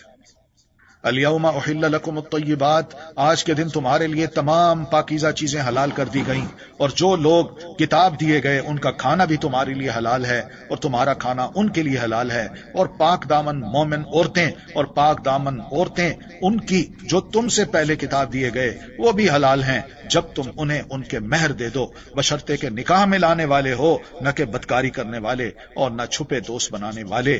اور جو کوئی ایمان کا انکار کرے گا، یعنی یہ ایمان کی باتیں ہیں، اس کا انکار کرے گا تو یقیناً اس کا عمل ضائع ہو گیا اور وہ آخرت میں خسارہ پانے والوں میں سے ہوگا۔ تو یہ اہم سی باتیں ہیں جو کہ پابند کیا ہے ہم مسلمانوں کو کہ مسلمان ان تمام چیزوں کا خیال رکھیں۔ اہل کتاب کی جو خواتین ہیں ان کے بارے میں بھی کہہ دیا کہ تم ان سے نکاح کر سکتے ہو، مگر ایسا کام نہیں کر سکتے کہ خدا نخواستہ ان سے بدکاری کرنی ہے یا ان کو گرل فرینڈ بنا لینا ہے اور کسی کو پتہ نہ چلے کہ میری گرل فرینڈ ہے. تو یہ منع کیا اس سے. تو اس آیت میں یہی پتہ چلتا ہے کہ مہر کی نسبت عورت کی طرف کی گئی ہے. مراد یہ ہے کہ سارے کا سارا مہر اب عورت کا ہے، کسی اور کا حصہ نہیں ہے. ہاں اگر خود عورت شوق سے خوشی سے اپنے شوہر کو کچھ دے دے تو. یا ایھا الذین آمنوا اذا قمتم الی الصلاۃ، اے لوگو جو ایمان لائے ہو، جب تم نماز کے لیے کھڑے ہو تو اپنے چہروں اور اپنے ہاتھوں کو کوہنیوں تک دھو لو اور اپنے سروں کا مسح کر لو اور اپنے پاؤں کو ٹخنوں تک دھو لو، اور اگر تم حالت جنابت میں ہو تو خوب پاک ہو جاؤ، اور اگر تم بیمار ہو یا کسی سفر پر ہو یا تم میں سے کوئی قضائے حاجت سے واپس آیا ہو یا تم نے عورتوں سے ملاپ کیا ہو، پھر تم پانی نہ پاؤ تو پاک مٹی سے تیمم کر لو، پھر اس سے اپنے چہروں اور اپنے ہاتھوں کا مسح کرو. اللہ تم پر کوئی تنگی نہیں کرنا چاہتا، لیکن وہ چاہتا ہے کہ تمہیں پاک کر دے اور تم پر اپنی نعمت کو تمام کر دے تاکہ تم شکر ادا کرو. یہ آیت ہے 6 ہجرے میں نبی علیہ الصلوۃ والتسلیم پر نازل ہوئی ہے، اور نماز فرض ہوئی تھی جب آپ مکہ میں تھے. اس وقت آپ معراج پہ تشریف سے واپس لائے تو نماز مسلمانوں پر فرض کر دی گئی، اور یہ بھی بتا دیا گیا کہ تمہارا قبلہ کون سا ہے، بیت المقدس ہے. پھر اس کے بعد آپ مدینہ تشریف لائے. 6 سال تک اللہ کے رسول صلی اللہ علیہ وسلم نماز پڑھتے رہے، پڑھاتے رہے، لوگوں کو مسائل بتاتے رہے. آپ وضو بھی کرتے، مسلمانوں کو بھی سکھاتے، اور سب کچھ انہوں نے سیکھا. لیکن 6 سال کے بعد یہ آیت اتری ہے جس میں وضو کا طریقہ بتایا گیا اور ترتیب بھی بتائی ہے. اب 2 سوال ہیں. پہلا یہ ہے کہ جو آپ نے پہلے وضو کیا قرآن مجید میں تو نہیں تھا، مسلمانوں نے کیا قرآن مجید میں اس کا ذکر نہیں تھا، تو آپ کا وہ وضو ہوا، آپ کی وہ نمازیں ہوئیں؟ پہلی بات تو یہ ہے. دوسری بات یہ ہے کہ جو آپ وضو کر رہے تھے، جو طریقہ آپ نے بتایا تھا، یہ طریقہ بتانا آپ کے رسول ہونے کی سب سے بڑی دلیل ہے، کیونکہ اللہ تعالیٰ نے پھر 6 سال کے بعد جو آیات اتاری ہیں وہ آپ کے ایک ایک عمل کی اس میں تائید کر دی. تو قرآن مجید اور رسول اللہ صلی اللہ علیہ وسلم یہ دونوں آپس میں جڑے ہوئے ہیں، دوش بدوش ہیں، ان کو ہم آگے پیچھے نہیں کر سکتے. اس لیے یہاں وضو کا طریقہ بھی بتایا، تیمم کا بھی بتایا کہ پانی نہ ہو تو تیمم کر لو، اور تیمم کا بھی بڑا آسان طریقہ بتایا. پھر اس کے بعد ایک اور اصول بتایا کہ اللہ تم پر کوئی تنگی نہیں کرنا چاہتا، یعنی دین دے کے تمہیں مشکل بھی نہیں ڈالنا چاہتا. سوچئے نا کتنی بڑی آسانی ہے. ہمارا دین اس اعتبار سے بڑا منفرد دین ہے کہ آپ صلی اللہ علیہ وسلم فرماتے ہیں مجھے اللہ تعالیٰ نے کچھ چیزیں ایسی عطا کی ہیں جو مجھ سے پہلے کسی نبی کو عطا نہیں ہوئی. اس میں 2 باتیں ہیں کہ ساری کی ساری زمین میرے لیے اللہ تعالیٰ نے مسجد بنا دی ہے. پہلی امت کے لوگوں کے لیے جو عبادت گاہ تھی اس میں عبادت کرنا فرض تھا، وہ اس کو چھوڑ کے کہیں بھی عبادت نہیں کر سکتے تھے، وہ عبادت کی جگہ ان کے لیے مقرر نہیں کی گئی. ہمارے لیے کہیں بھی ہو، ساری زمین مسجد، وہ کہیں بھی ہوں، ان کو عبادت کا وقت آتا ہے تو ان کو چل کے عبادت گاہ میں پہنچنا ہے، وہ عبادت گاہ میں جا کے نماز پڑھیں گے، اپنی عبادت کریں گے. لیکن ہمارے لیے اتنی آسانی کر دی. پھر اسی طرح پانی نہیں ہے تو مٹی ہر جگہ ہے، اللہ نے فرمایا تم پانی نہ ہو تو مٹی سے تیمم کرو، نماز پڑھو. کتنا آسان ہے. پورے وضو کا طریقہ ہے اس آیت میں، پورے وضو کی ترتیب ہے اس آیت میں. قیامت کے دن یہ وضو کے اعضاء جو ہیں یہ چمکیں گے. اس لیے صحابہ بڑی احتیاط سے وضو کیا کرتے تھے کہ وضو میں کوئی عضو خشک نہ رہ جائے، کوئی جگہ چھوٹ نہ جائے. پورے کا پورا وضو کرتے تھے اور بڑی احتیاط سے، ٹھیک ٹھاک توجہ کے ساتھ. وَاذْكُرُوا نِعْمَتَ اللَّهِ عَلَيْكُمْ، اور اللہ کی جو نعمت تم پر ہے اسے یاد کرو، اور اس کا وہ پختہ عہد بھی جو اس نے تم سے مضبوط باندھا جب تم نے کہا کہ ہم نے سنا اور ہم نے اطاعت کی، اور اللہ سے ڈرو، بے شک اللہ سینوں کے بھید خوب جاننے والا ہے. یہاں تک سمجھا دیا کہ تم نے جب کہہ دیا کہ ہم مسلمان ہیں، مانتے ہیں اللہ کو، کتاب کو، رسول اللہ کو، تو جب تم نے کہہ دیا تو بے شمار وعدے اللہ تعالیٰ نے ہدایات کی صورت میں تم سے لے لیے ہیں، اب ان کو پورا کرو. یہ بہت بڑی نعمت ہے، تمہیں انسان بنا دے گا، اس وعدے کو پورا کرنا. یا ایھا الذین آمنوا، اے لوگو جو ایمان لائے ہو، کونوا قوامین للہ شہداء بالقسط، اللہ کے لیے خوب حق پر قائم رہنے والے، انصاف کے ساتھ گواہی دینے والے بن جاؤ، اور کسی قوم کی دشمنی تمہیں اس بات پر آمادہ نہ کرے کہ تم عدل نہ کرو۔ دشمنی میں انسان انصاف کو چھوڑ دیتا ہے، وہ کہتا ہے اگر اس نے ایسا کیا تو میں بھی ایسے ہی کروں گا۔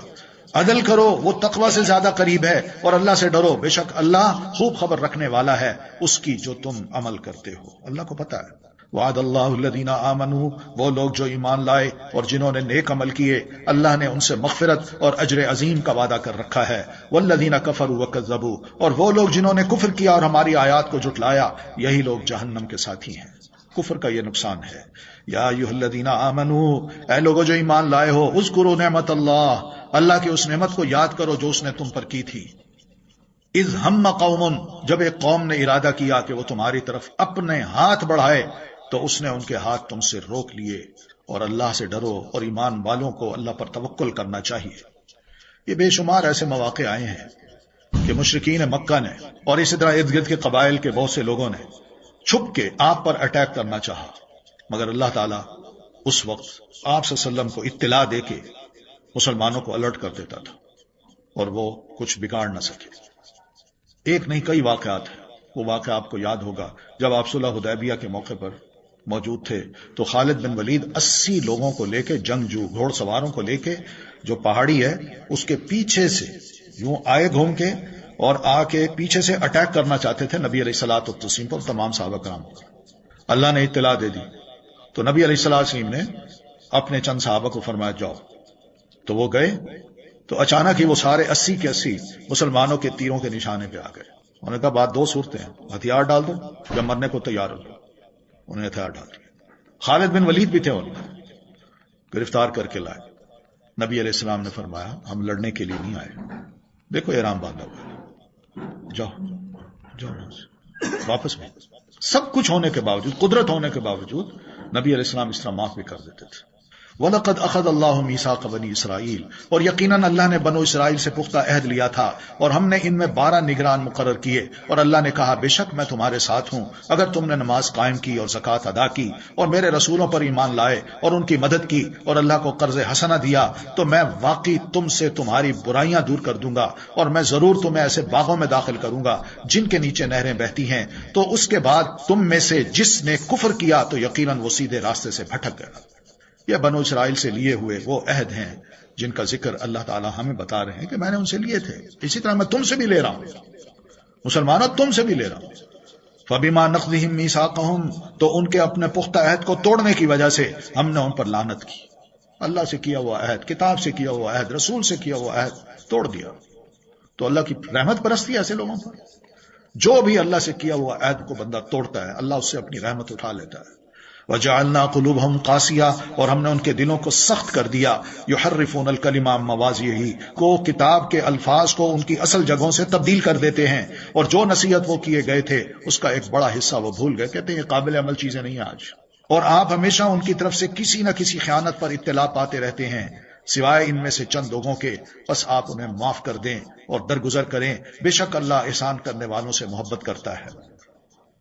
بہرحال یہ نبی علیہ الصلوۃ والتسلیم کا ایک بہت بڑا مزاج تھا، اور قرآن مجید کا یہ مزاج یہ بھی ہے کہ ہمیں بھی بار بار آگاہ کر رہا ہے کہ اس طرح کے کام تم نے نہیں کرنا، دھیان کرنا ہے۔ اگر اسی طرح چھوڑ دیا، دین کو ترک کر دیا جیسا کہ انہوں نے کیا، انہوں نے پرواہ نہیں کی، تو ان کی واپسی کا جس طرح راستہ نہیں رہا، اسی طرح تمہاری واپسی کا کبھی کوئی راستہ نہیں رہے گا۔ وَمِنَ الَّذِينَ قَالُوا، اور ان لوگوں میں سے جنہوں نے کہا کہ ہم نصرانی ہیں، ہم نے ان سے پختہ عہد لیا۔ اللہ فرماتے ہیں ہم نے ان سے بھی رسول کے ذریعے اور انجیل کے ذریعے یہ وعدہ لیا۔ فَنَسُوا حَظًّا مِّمَّا ذُكِّرُوا بِهِ، تو جو نصیحت وہ کیے گئے تھے اس کا ایک بڑا حصہ وہ بھول گئے، تو ہم نے قیامت کے دن تک ان کے درمیان عداوت اور بغض ڈال دیا، اور اللہ ضرور انہیں اس کی خبر دے گا جو وہ کیا کرتے تھے۔ اب ان دونوں کے درمیان اللہ فرماتے ہیں ہم نے عداوت اور بغض ڈال دیا، ادھر یہودی ہیں ادھر عیسائی ہیں۔ تو یہ عداوت اور بغض بظاہر اس وقت بھی نظر نہیں آتا، لیکن جب کوئی خدا نہ خواستہ ایسی کوئی بات ہوئی تو ماضی میں ہٹلر جو تھا وہ کون تھا؟ کوئی وہ مسلمان تو نہیں تھا نا۔ تو یہ چیزیں ہیں، قرآن مجید کی یہ بات کوئی معمولی نہیں ہے، مگر مسلمان نہیں ہے ایسے۔ مسلمانوں کے دلوں میں اللہ تعالیٰ نے یہ بغض نہیں ڈالا، مسلمانوں کے دلوں میں الحمدللہ یہ آپ پارہ پڑھیں گے، اسی پارے کے آخر میں آپ دیکھیے گا کہ کس طرح قرآن مجید ہمیں کہتا ہے کہ مسلمانوں تم دھیان کرنا کہ جوز کی نسبت کرسچن جو ہیں وہ تمہارے نزدیک زیادہ ہیں، وہ زیادہ قریب ہیں، تم سے زیادہ محبت کرتے ہیں بنسبت دوسروں کے. تو اس لیے ہمارے دلوں میں ایسا بغض نہیں، یہ قرآن مجید نے جو کہا ہے ان دونوں کے درمیان ہے. یا اہل الکتاب، اہل کتاب، یقیناً تمہارے پاس ہمارا رسول آ چکا ہے جو تمہارے لیے بہت سی ان چیزوں کو واضح کرتا ہے جو تم کتاب میں سے چھپاتے تھے، اور وہ بہت سی باتوں سے درگزر کرتا ہے. تحقیق تمہارے پاس اللہ کی طرف سے نور اور واضح کتاب آ چکی ہے، اب اس رسول کو مانو. کون سی ایسی چیز ہے جو اس رسول نے تمہارے لیے واضح نہیں کی؟ یا کہا ہو کہ نہیں ہماری کتاب میں تو یہ لکھا ہے اور تم ان کو بدل کے بیان کر رہے ہو، تم چھپاتے ہو، وہ کھل کھل کے بتاتا ہے. یہدی بہ اللہ من اتبع رضوانہ، اللہ اس کے ذریعے، اس قرآن کے ذریعے اسے سلامتی کے راستوں کی طرف ہدایت دیتا ہے جو اس کی رضامندی کی پیروی کرے، اور وہ انہیں اپنے اذن سے اندھیروں سے نکال کر روشنی کی طرف لاتا ہے اور سیدھے راستے کی طرف ان کی رہنمائی کرتا ہے. اللہ کی رضا کوئی تلاش کے لیے بندہ جب نکلتا ہے تو اللہ تعالیٰ بھی اپنے اس بندے کی طرف توجہ دے کے فرماتا ہے جبریل امین سے کہ میرا فلاں بندہ میری رضا کی تلاش میں ہے، سنو اب جبریل تم آگاہ ہو جاؤ کہ اس پر میری رحمت ہے، میں اس کو اپنی رحمت عطا کروں. تو جبریل امین بھی یہ دعا کرتے ہیں کہ اللہ کی اس پر رحمت ہو. پھر ان کی وجہ سے حاملین عرش میں یہ اعلان کر دیا جاتا ہے، وہ آپ آس پاس کے فرشتوں کو بتاتے ہیں تاکہ ساتوں آسمانوں والے فرشتوں کو بتا دیا جاتا ہے، اور پھر یہ رحمت، یہ محبت زمین میں لوگوں کے دلوں میں ڈال دی جاتی ہے کہ یہ وہ بندہ ہے جو اللہ کی رضا میں لگا رہتا ہے. لقد کفر الذین قالوا، یقیناً ان لوگوں نے کفر کیا جنہوں نے کہا کہ بے شک اللہ وہی مسیح ابن مریم ہے. یہ بڑی ناراضگی کی بات ہے جس کو اللہ نے پسند نہیں کیا، اور یہ کفر اس لیے ہے کہ ان کی اپنی کتابوں میں اور حضرت عیسیٰ علیہ الصلوۃ والتسلیم کے اپنے واضحوں میں یہ باتیں ہیں، اور میں اللہ کا بندہ ہوں. غلوم میں آ کے دیکھیے نا کیا کچھ کیا جا رہا ہے کہ مسیح ابن مریم کو اللہ بنایا جا رہا ہے. قل، ایسے لوگوں کو کہہ دیجئے، تو کون اللہ کے آگے کسی چیز کا اختیار رکھتا ہے؟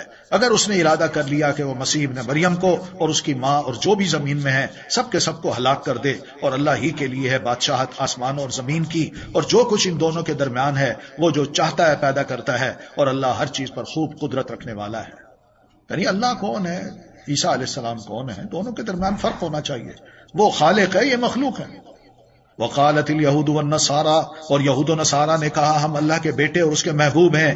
کہہ دیجئے پھر کیوں وہ تمہیں تمہارے گناہوں کی وجہ سے عذاب دیتا ہے؟ بیٹوں کو تو سزا نہیں دی جاتی، ان سے تو پیار کیا جاتا ہے، بلکہ تم ایک انسان ہو ان میں سے جنہیں اس نے پیدا کیا. وہ جسے چاہے گا بخش دے گا اور جسے چاہے گا عذاب دے گا، اور اللہ ہی کے لیے ہے بادشاہت آسمان اور زمین کی اور جو ان دونوں کے درمیان ہے، اور اسی کی طرف لوٹنا ہے. بس سب کو یہ یاد رکھنا چاہیے، اللہ کی محبت کی محض تمنا کرنا اچھی بات ہے، مگر یہ محض تمنا کرنے سے اللہ کی محبت نصیب نہیں ہوتی، بلکہ ایسے کام کرنے سے اللہ کی محبت نصیب ہوتی ہے جنہیں وہ اللہ پسند کرتا ہے. اس لیے اس طرف آؤ. یا اہل الکتاب، اہل کتاب، تحقیق تمہارے پاس رسولوں کی آمد کے ایک وقفے کے بعد ہمارا ایک رسول آ گیا ہے.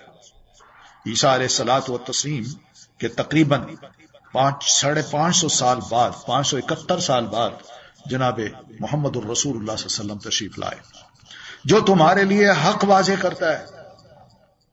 یعنی درمیان میں کتنا لمبا عرصہ تھا، اللہ تعالیٰ نے پھر رسول بھیج دیا. وہ حق کو واضح کر رہا ہے تاکہ تم یہ نہ کہو کہ ہمارے پاس کوئی خوشخبری دینے والا اور ڈرانے والا نہیں آیا. سنو تو یقیناً تمہارے پاس خوشخبری دینے والا اور ڈرانے والا آ چکا ہے، اور اللہ ہر چیز پر خوب قدرت رکھنے والا ہے. اللہ کی یہ قدرت ہے کہ اس نے اب اس رسول کو رسول بنا کے تمہارے لیے بھیج دیا ہے. وَإِذْ قَالَ مُوسَىٰ لِقَوْمِهِ، اور جب موسیٰ علیہ السلام نے اپنی قوم سے کہا ہے میری قوم اللہ کی نعمت کو یاد کرو جو اس نے تم پر کی، جب اس نے تم میں انبیاء بھیجے اور تمہیں بادشاہ بنایا، اور اس نے تمہیں وہ دیا جو جہان والوں میں سے کسی کو نہیں دیا. یہ بنو اسرائیل کو اللہ تعالیٰ نے یعنی جو نعمتیں عطا کی رسول کے ذریعے، موسیٰ علیہ السلام کے ذریعے، قوم بنو اسرائیل کو وہ نعمتیں یاد دلائی جا رہی ہیں. یعنی حضرت یعقوب علیہ السلام کی جو اولاد ہے وہاں سے لے کر عیسیٰ علیہ الصلوۃ والتسلیم پر جتنے بھی نبی آئے ہیں وہ سب کے سب بنو اسرائیل میں آئے ہیں. اور پھر انہی میں اللہ تعالیٰ نے بادشاہ بھی بنایا، بڑی بڑی بادشاہتیں تھیں، سلیمان علیہ السلام کی بادشاہت ہے، داؤد علیہ السلام کی ہے۔ تو اللہ فرماتے ہیں ان نعمتوں کو یاد کرو۔ یا قومی، اے میری قوم، ادخلوا الارض المقدسۃ، اس مقدس زمین میں داخل ہو جاؤ، یعنی بیت المقدس کے علاقے میں جو اللہ نے تمہارے لیے لکھ دی ہے کہ تم داخل ہو، تم اس پر قابض ہو جاؤ گے۔ وَلَا تَرْتَدُّوا عَلَىٰ أَدْبَارِكُمْ، اور تم اپنی پشتوں پر نہ پھر جانا، ورنہ تم خسارہ پانے والے ہو کر پلٹو گے۔ دھیان کرنا، بزدل نہ بننا، آگے بڑھنا ہے، ان کو دیکھ کے ڈر کے بھاگ نہ جانا کہ ہم نہیں لڑ سکتے۔ قالوا، انہوں نے پہلے ہی کہہ دیا، یا موسیٰ، اے موسیٰ، ان فیہا قوما جبارین، اس میں تو بڑے جابر قسم کے لوگ موجود ہیں، اور بے شک ہم اس میں ہرگز داخل نہ ہوں گے یہاں تک کہ وہ اس سے نکل جائیں۔ یہ جابر لوگ نکلیں گے تو ہم داخل ہوں گے اس شہر میں، ورنہ ہم نہیں جاتے۔ پھر اگر وہ اس سے نکل جائیں تو پھر یقیناً ہم اس میں داخل ہونے والے ہیں۔ یہ کیا بات ہے؟ لڑائی کے بغیر تم چاہتے ہو سب کچھ مل جائے؟ عادی تھے نا من و سلوا کے، پکی پکائی کے۔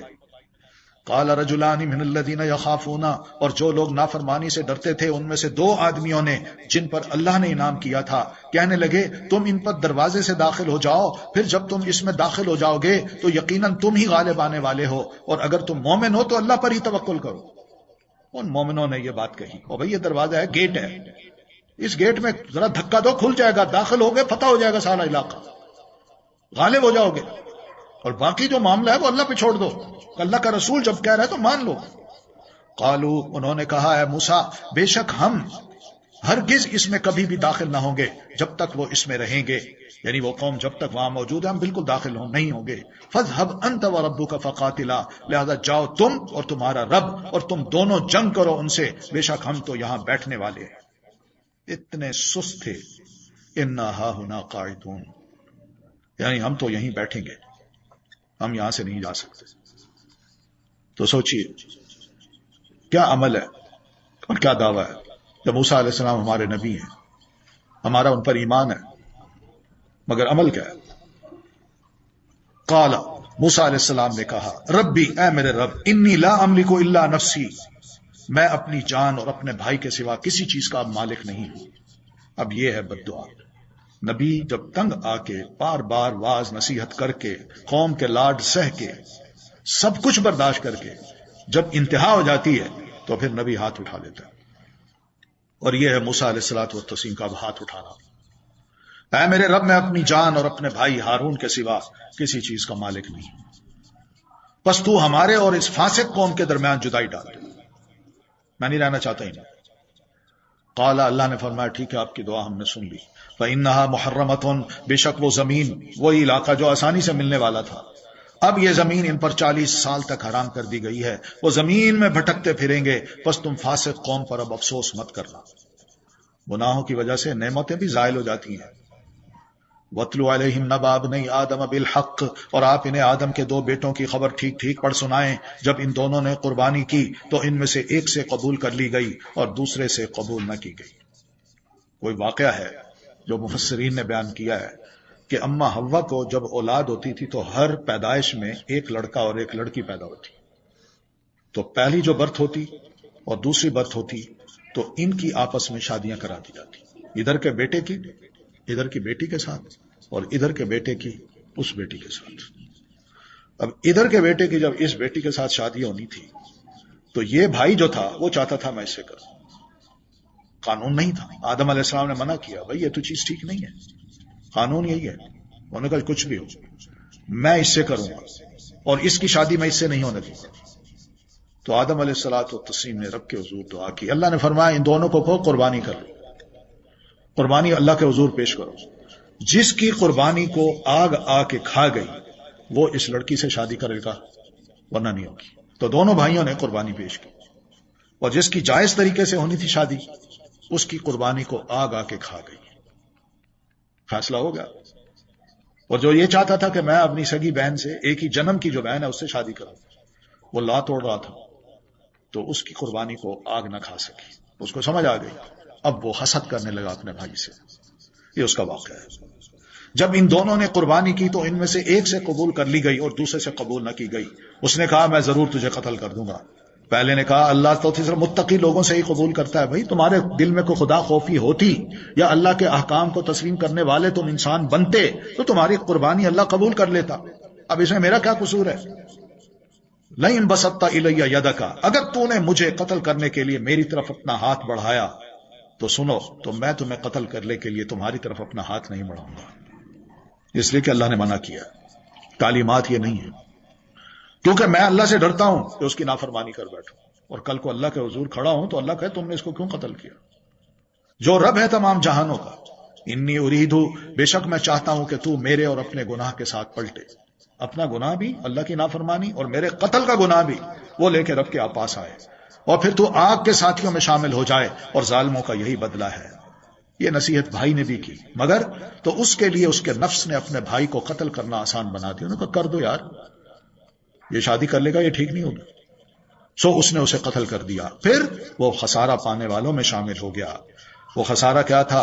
یعنی ایک تو گناہ گار بھی ہوا، اور جو قانون تھا وہ اس نے توڑا، اس کا گناہ الگ، اور پھر اس کے بعد یہ بھی ہے کہ وہ لڑکی بھی اس کو نہ مل سکی، کیونکہ اس نے بھی دیکھا یہ تو قاتل بندہ ہے، یہ کوئی انسان ہے.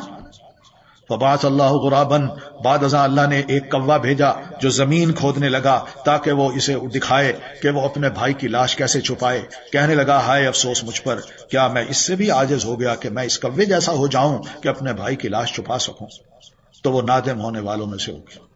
اس کو سمجھ آئی میں نے تو بھائی کو قتل کر کے ایسے زمین پہ پھینک دیا تھا، اس کی لاش پڑی ہوئی ہے. یہاں دو کوے ہیں آپس میں لڑے ہیں، ایک نے دوسرے کو مارا ہے، اور مارنے کے بعد اس کی لاش کی کچھ تو قدر کی ہے کہ اس نے کھود ہی زمین، اور زمین کھود کے اس کوے کو جو مرا ہوا تھا اس کو اس میں دھکیلا، اوپر مٹی ڈال دی. میں تو اس سے بھی گیا گزرا. دماغ خراب ہو انسان کا تو انسان کوے سے بھی گیا گزرا ہو جاتا ہے. من اجل ذالک، یہی وجہ ہے کہ ہم نے بنو اسرائیل پر فرض کر دیا کہ جس نے کسی جان کو کسی جان کے بدلے کے بغیر قتل کیا یا زمین میں فساد کے بغیر قتل کیا تو گویا اس نے تمام انسانوں کو قتل کر دیا، اور جس نے اس کی جان بچائی تو گویا اس نے تمام انسانوں کی جان بچائی، زندگی بچا لی. یہ اصل اصول ہے بھائی. یہ نہیں ہوتا کہ بندہ قتل کرتا جائے اور پھر کہے اصول تو یہ کہ ایک کی جان بچانا سب کی جان بچانا ہے. یہ ہر جگہ ہونا چاہیے. انسان ہر جگہ جہاں بستے ہیں ان پر جو ظلم ہو رہا ہے، زیادتیاں ہو رہی ہیں، یہ اصول ہر جگہ اپلائی کرنا چاہیے. وَلَقَدْ جَاءَتْهُمْ رُسُلُنَا بِالْبَيِّنَاتِ، اور البتہ تحقیق ان کے پاس ہمارے رسول واضح نشانیاں لے کر آئے.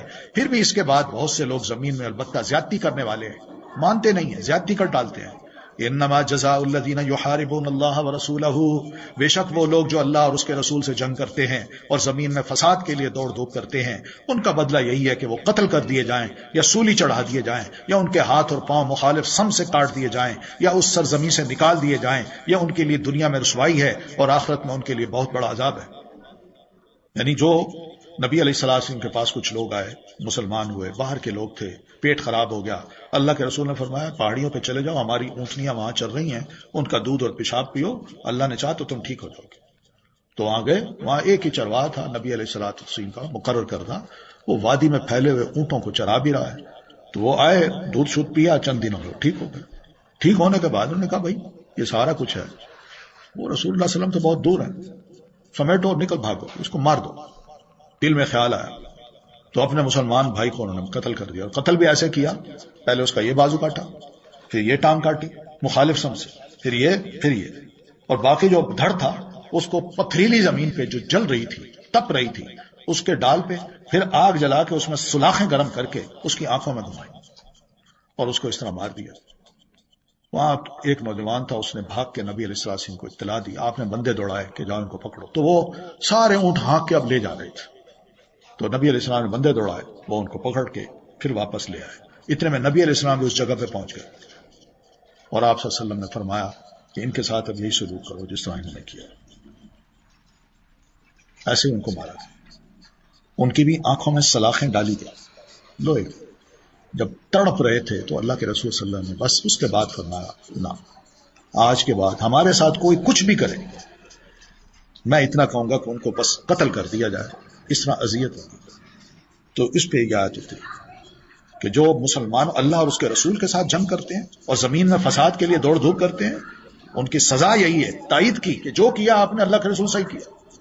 الا الذین تابوا من قبل ان تقدروا علیہم، ہاں وہ لوگ مستثنا ہیں جو تمہارے ان پر قابو پانے سے پہلے ہی توبہ کر چکے، تو ان کو کچھ نہ کہو، تو جان لو کہ اللہ بہت بخشنے والا نہایت رحم کرنے والا ہے۔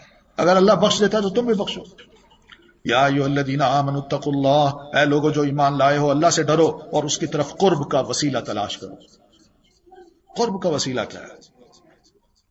سیدنا ابن عباس رضی اللہ تعالی عنہما نے اس کا معنی یہی کیا ہے کہ اپنے نیک عمل جو ہیں وہ کرو اور رب کے حضور وہ پیش کرو، اللہ یہ کام صرف تیرا حکم سمجھ کے میں نے کیا اور تیری رضا کی خاطر کیا تو اس کو قبول کرو۔ تو ایسے میں اللہ تعالیٰ جو ہے وہ بندے کو اپنے قریب بھی کر لیتا ہے اور اس کی دعا بھی قبول کرتا ہے۔ ورنہ حدیث میں یہ بھی ہے کہ آپ فرماتے ہیں الصلاۃ قربان، نماز ہے یہ قربانی، قرب کا ذریعہ ہے۔ آپ یہ بھی فرماتے ہیں کہ اقرب ما یکون العبد من ربی وهو ساجد فاکثر الدعاء، سجدہ کرتے ہوئے بندہ اپنے رب کے سب سے زیادہ قریب ہوتا ہے، بس سجدوں میں کثرت سے دعا کیا کر۔ قرآن سے تعلق بھی اللہ کے قرب کا ایک ذریعہ ہے۔ آپ فرماتے ہیں ان للہ اہلین من الناس، لوگوں میں کچھ لوگ وہ ہیں جو اللہ والے ہیں۔ صحابہ نے عرض کی اللہ کے رسول من ہم، وہ کون ہیں؟ تو آپ نے فرمایا اہل القرآن ہم اہل اللہ وخاصتہ، وہ قرآن والے ہیں، اہل اللہ بھی ہیں اور اس کے خاص لوگ ہیں۔ پھر اسی طرح رات کے آخری حصے میں اللہ کا ذکر کرنا یہ بھی قرب کا ایک ذریعہ ہے۔ یہ معنی ہے وابتغوا الیہ الوسیلۃ، ہم عمل کچھ نہ کریں اور بیچارے جو دنیا میں نہیں ہیں ان کو واسطہ بنا کے وسیلہ بنا لیں اور کہیں اللہ ہماری ان کو اور ان کی تم کو، اور ڈائریکٹ تم سے ہم بات نہیں کر سکتے۔ یہ کہاں کی باتیں ہیں؟ یہ کچھ نہیں کہا اللہ تعالیٰ نے۔ اللہ تعالیٰ تو یہ فرماتے ہیں تم مجھ سے دعا کرو میں تمہاری دعا سنوں گا۔ ان الذین کفروا، بے شک وہ لوگ جنہوں نے کفر کیا، اگر ان کے لیے زمین میں جو کچھ ہے سارے کا سارا ہو اور اس کے ساتھ اتنا اور بھی ہو تاکہ وہ اس کے ذریعے قیامت کے دن عذاب سے بچنے کے لیے معاوضہ میں دے دیں، تو وہ ان سے قبول نہ کیا جائے گا اور ان کے لیے دردناک عذاب ہے۔ یریدون ان یخرجوا من النار، وہ چاہیں گے کہ آگ سے نکل جائیں لیکن وہ اس سے نکلنے والے نہیں ہوں گے، دھکیل کے فرشتے دوبارہ اس میں ڈال دیں گے اور ان کے لیے قائم رہنے والا عذاب ہے۔ والسارق والسارقۃ فاقطعوا ایدیہما، اور چور مرد اور چور عورت بس ان دونوں کے ہاتھ کاٹ دو۔ چوری ثابت ہو جائے، وہ اقرار کر لیں، چوری پکڑی جائے تو ان کے ہاتھ، سزا یہی ہے کہ ان کو کاٹ دو۔ اور حدیث میں یہ بتایا ہے کہ نصف الدینار، دینار جو تھا سونے کا تھا، آدھے دینار کے برابر کسی نے چوری کی ہو تو اس کا ہاتھ کاٹا جائے، اور اس سے کم ہو تو اس کا ہاتھ نہ کاٹا جائے۔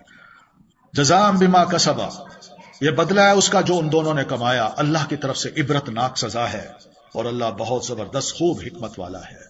ومن تاب من بعد ظلمہ، تو جو کوئی اپنے ظلم کے بعد، چوری کرنے کے بعد توبہ کر لے اور اصلاح کر لے تو یقیناً اللہ اس پر مہربان ہوگا۔ مراد یہ کہ اس کی چوری نہیں پکڑی گئی، مگر چور کے اندر اس کا ضمیر اس کو ملامت کر رہا ہے میں نے چوری کی ہے، وہ قانون کے پاس نہیں جاتا، توبہ کر لیتا ہے، اپنی اصلاح کر لیتا ہے، تو اللہ اس پر مہربان ہو کے اس کا گناہ معاف کر دے گا، بشرطے کہ وہ چوری واپس کر دے۔ بے شک اللہ بہت بخشنے والا اور بہت رحم کرنے والا ہے۔ الم تعلم، کیا تمہیں علم نہیں کہ بے شک اللہ ہی کے لیے ہے بادشاہت آسمان اور زمین کی، وہ جسے چاہتا ہے عذاب دیتا ہے، جسے چاہتا ہے بخش دیتا ہے، یہ اللہ کا قانون ہے۔ تو اللہ تعالیٰ کے اس قانون کو برا کیوں سمجھتے ہو؟ اس کی بادشاہت ہے، وہ جو چاہے جس قسم کی سزا دے، تم کیوں سوچتے ہو؟ اللہ جانتا ہے کہ اس سزا کے کیا کیا فائدے ہوں گے۔ واللہ علی کل شیء قدیر، اور اللہ ہر چیز پر خوب قدرت رکھنے والا ہے۔ یا ایھا الرسول، اے رسول، وہ لوگ آپ کو غمگین نہ کریں جو کفر میں دوڑ دھوپ کرتے ہیں اور جنہوں نے اپنے منہوں سے کہا کہ ہم ایمان لائے حالانکہ ان کے دل ایمان نہیں لائے، اور ان میں سے وہ جو یہودی بن گئے وہ بہت زیادہ سننے والے ہیں جھوٹ کو، بہت زیادہ سننے والے ہیں دوسری قوم کے لیے جو آپ کے پاس نہیں آئے، وہ الفاظ کو ان کی جگہ مقرر ہونے کے باوجود بدل دیتے ہیں۔ وہ کہتے ہیں اگر تم یہ حکم دیے جاؤ تو اسے لے لو، یعنی مسلمانوں کے رسول کی طرف سے، اور اگر تم یہ حکم نہ دیے جاؤ تو بچو۔ اور اللہ جس کی آزمائش کا ارادہ کر لے تو آپ اسے اللہ سے بچانے کا کچھ بھی اختیار نہیں رکھتے، یہ تو ان کی آزمائش ہے، وہ تو آ گئے پھر پکڑ میں۔ یہی وہ لوگ ہیں کہ اللہ نہیں چاہتا کہ ان کے دلوں کو پاک کرے، ان کے لیے دنیا میں رسوائی ہے اور ان کے لیے آخرت میں بہت بڑا عذاب ہے۔ یعنی اللہ تعالیٰ نے سارے وسائل ان کے سامنے رکھے، رسول رکھا، رسول پیش کیا، کتاب پیش کی، ان کی اپنی کتاب یہ فیصلہ بتائے، مگر جب لوگ نہ چاہیں تو اللہ تعالیٰ کو کیا پڑی ہے کہ ان کو پاک کر دے۔ سماعون للکذب، بہت زیادہ سننے والے ہیں جھوٹ کو، جھوٹ سے مراد جھوٹا پروپیگنڈا، جھوٹی باتیں، اور بہت زیادہ کھانے والے ہیں حرام کو۔ فَإِن جَاءُوكَ فَاحْكُم بَيْنَهُمْ، پھر اگر وہ آپ کے پاس آ جائیں تو ان کے درمیان اللہ کے رسول آپ فیصلہ کریں یا ان سے اعراض کریں. فیصلہ کریں تو انصاف کا، اور اعراض کریں تو کوئی بات نہیں، کہیں میں نہیں کرتا. اور اگر آپ ان سے اعراض کریں تو وہ ہرگز کچھ بھی نہیں بگاڑ سکیں گے. اور اگر آپ ان کے درمیان فیصلہ کریں تو انصاف کے ساتھ فیصلہ کریں. ان اللہ یحب المقسطین، بے شک اللہ انصاف کرنے والوں سے محبت رکھتا ہے. یہاں سحت لفظ استعمال ہوا ہے، یہ حرام مال کو کہا گیا ہے. سحت جب انسان اس میں پڑتا ہے تو انسان کی ساری نیکیوں کو یہ سحت تباہ کر دیتا ہے، انہیں ختم کر دیتا ہے، ان کی جڑ کاٹ دیتا ہے، وہ نیکی رہتی نہیں. اور ایک تو صحابہ کرام کا یہ قول ہے کہ حرام مال کو سحت کہا گیا ہے اس لیے کہ حرام مال انسان کمائے تو اس کے اندر جو مروت ہے، اس کا وقار ہے، وہ سب ختم ہو جاتا ہے. جسم اور دل کے لیے پاک غذا ہونی چاہیے، پاک کلام یہ دل کے لیے، اور پاک خوراک یہ منہ اور پیٹ کے لیے. یہ سب ایسی چیز ہے جس کو اللہ نے فرمایا کہ پاک غذا ہو. جسم اور دل کے لیے ناپاک غذائیں نہیں ہونی چاہیے. تو لہذا ہمیں اپنے جسم کی بھی وَكَيْفَ يُحَكِّمُونَكَ، اور وہ آپ کو کس طرح منصف بناتے ہیں حالانکہ ان کے پاس تورات ہے جس میں اللہ کا حکم موجود ہے، پھر اس کے بعد بھی وہ منہ موڑ جاتے ہیں. اور یہ لوگ ہرگز ایمان لانے والے نہیں، اپنی کتاب کے مطابق ہی نہیں چلتے. آپ کے پاس ایسے فیصلے لے آئے ہیں نا کہ اللہ کے رسول یہ دو ہیں، ان کے درمیان فیصلہ کر دیجیے. آپ نے فرمایا اپنی کتاب لاؤ، اور ان کا اچھا کتاب مانگے بھی صحیح تو آپ کو کیا پتا چلے گا کتاب میں کیا لکھا ہے. دو بدکار مرد اور عورت تھے، ان کے درمیان فیصلہ کرنا تھا. ڈرتے تھے کہ ہم نے فیصلہ کر دیا تو ہمارے بہت سے لوگ ناراض بھی ہو جائیں گے. تو آپ نے فرمایا کتاب لاؤ. کتاب لائے، آپ نے فرمایا پڑھو. پڑھا تو جہاں سزا کی بات تھی اس کو چھوڑ دیا، لائن ہی چھوڑ دی. وہاں ان کے اپنے ربائی جو مسلمان ہو گئے تھے انہوں نے کہا یہ لائن چھوڑی، اس کو پڑھو. جب پڑھا تو وہ سزا تھی، تو آپ نے ان کی کتاب کے مطابق فیصلہ دے دیا. تو آپ نے پوچھا ایسا کیوں کرتے ہو؟ کہنے لگے بس کیا بتائیں، ہم میں بڑا آدمی امیر ہو، وزیر ہو، مشیر ہو، وہ اگر اس قسم کی حرکت کرتا تو ہمارا قانون حرکت میں نہیں آتا تھا. ہم کہتے تھے نہیں، اس تورات کے مطابق اس کو سزا نہیں دینی. اور اگر کوئی غریب کرتا تو اس وقت ہم کہتے شریعت کے مطابق ہم سب کچھ کریں گے. اس کو سزا دے دیتے اور اس کو بچا دیتے، اور اس کو بچاتے اس طرح کہ اس کا زیادہ زیادہ منہ کالا کر کے گدھے پہ بٹھا کے محلے میں گھما دیتے بس، تاکہ زیادہ رسوائی نہ ہو، کم از کم جان تو بچے.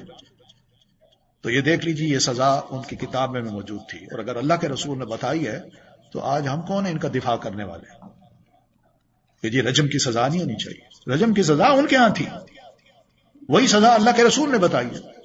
پتہ نہیں، کوئی سمجھ نہیں آتی ہمیں ایسے لوگوں سے ہمدردی کیوں نہیں.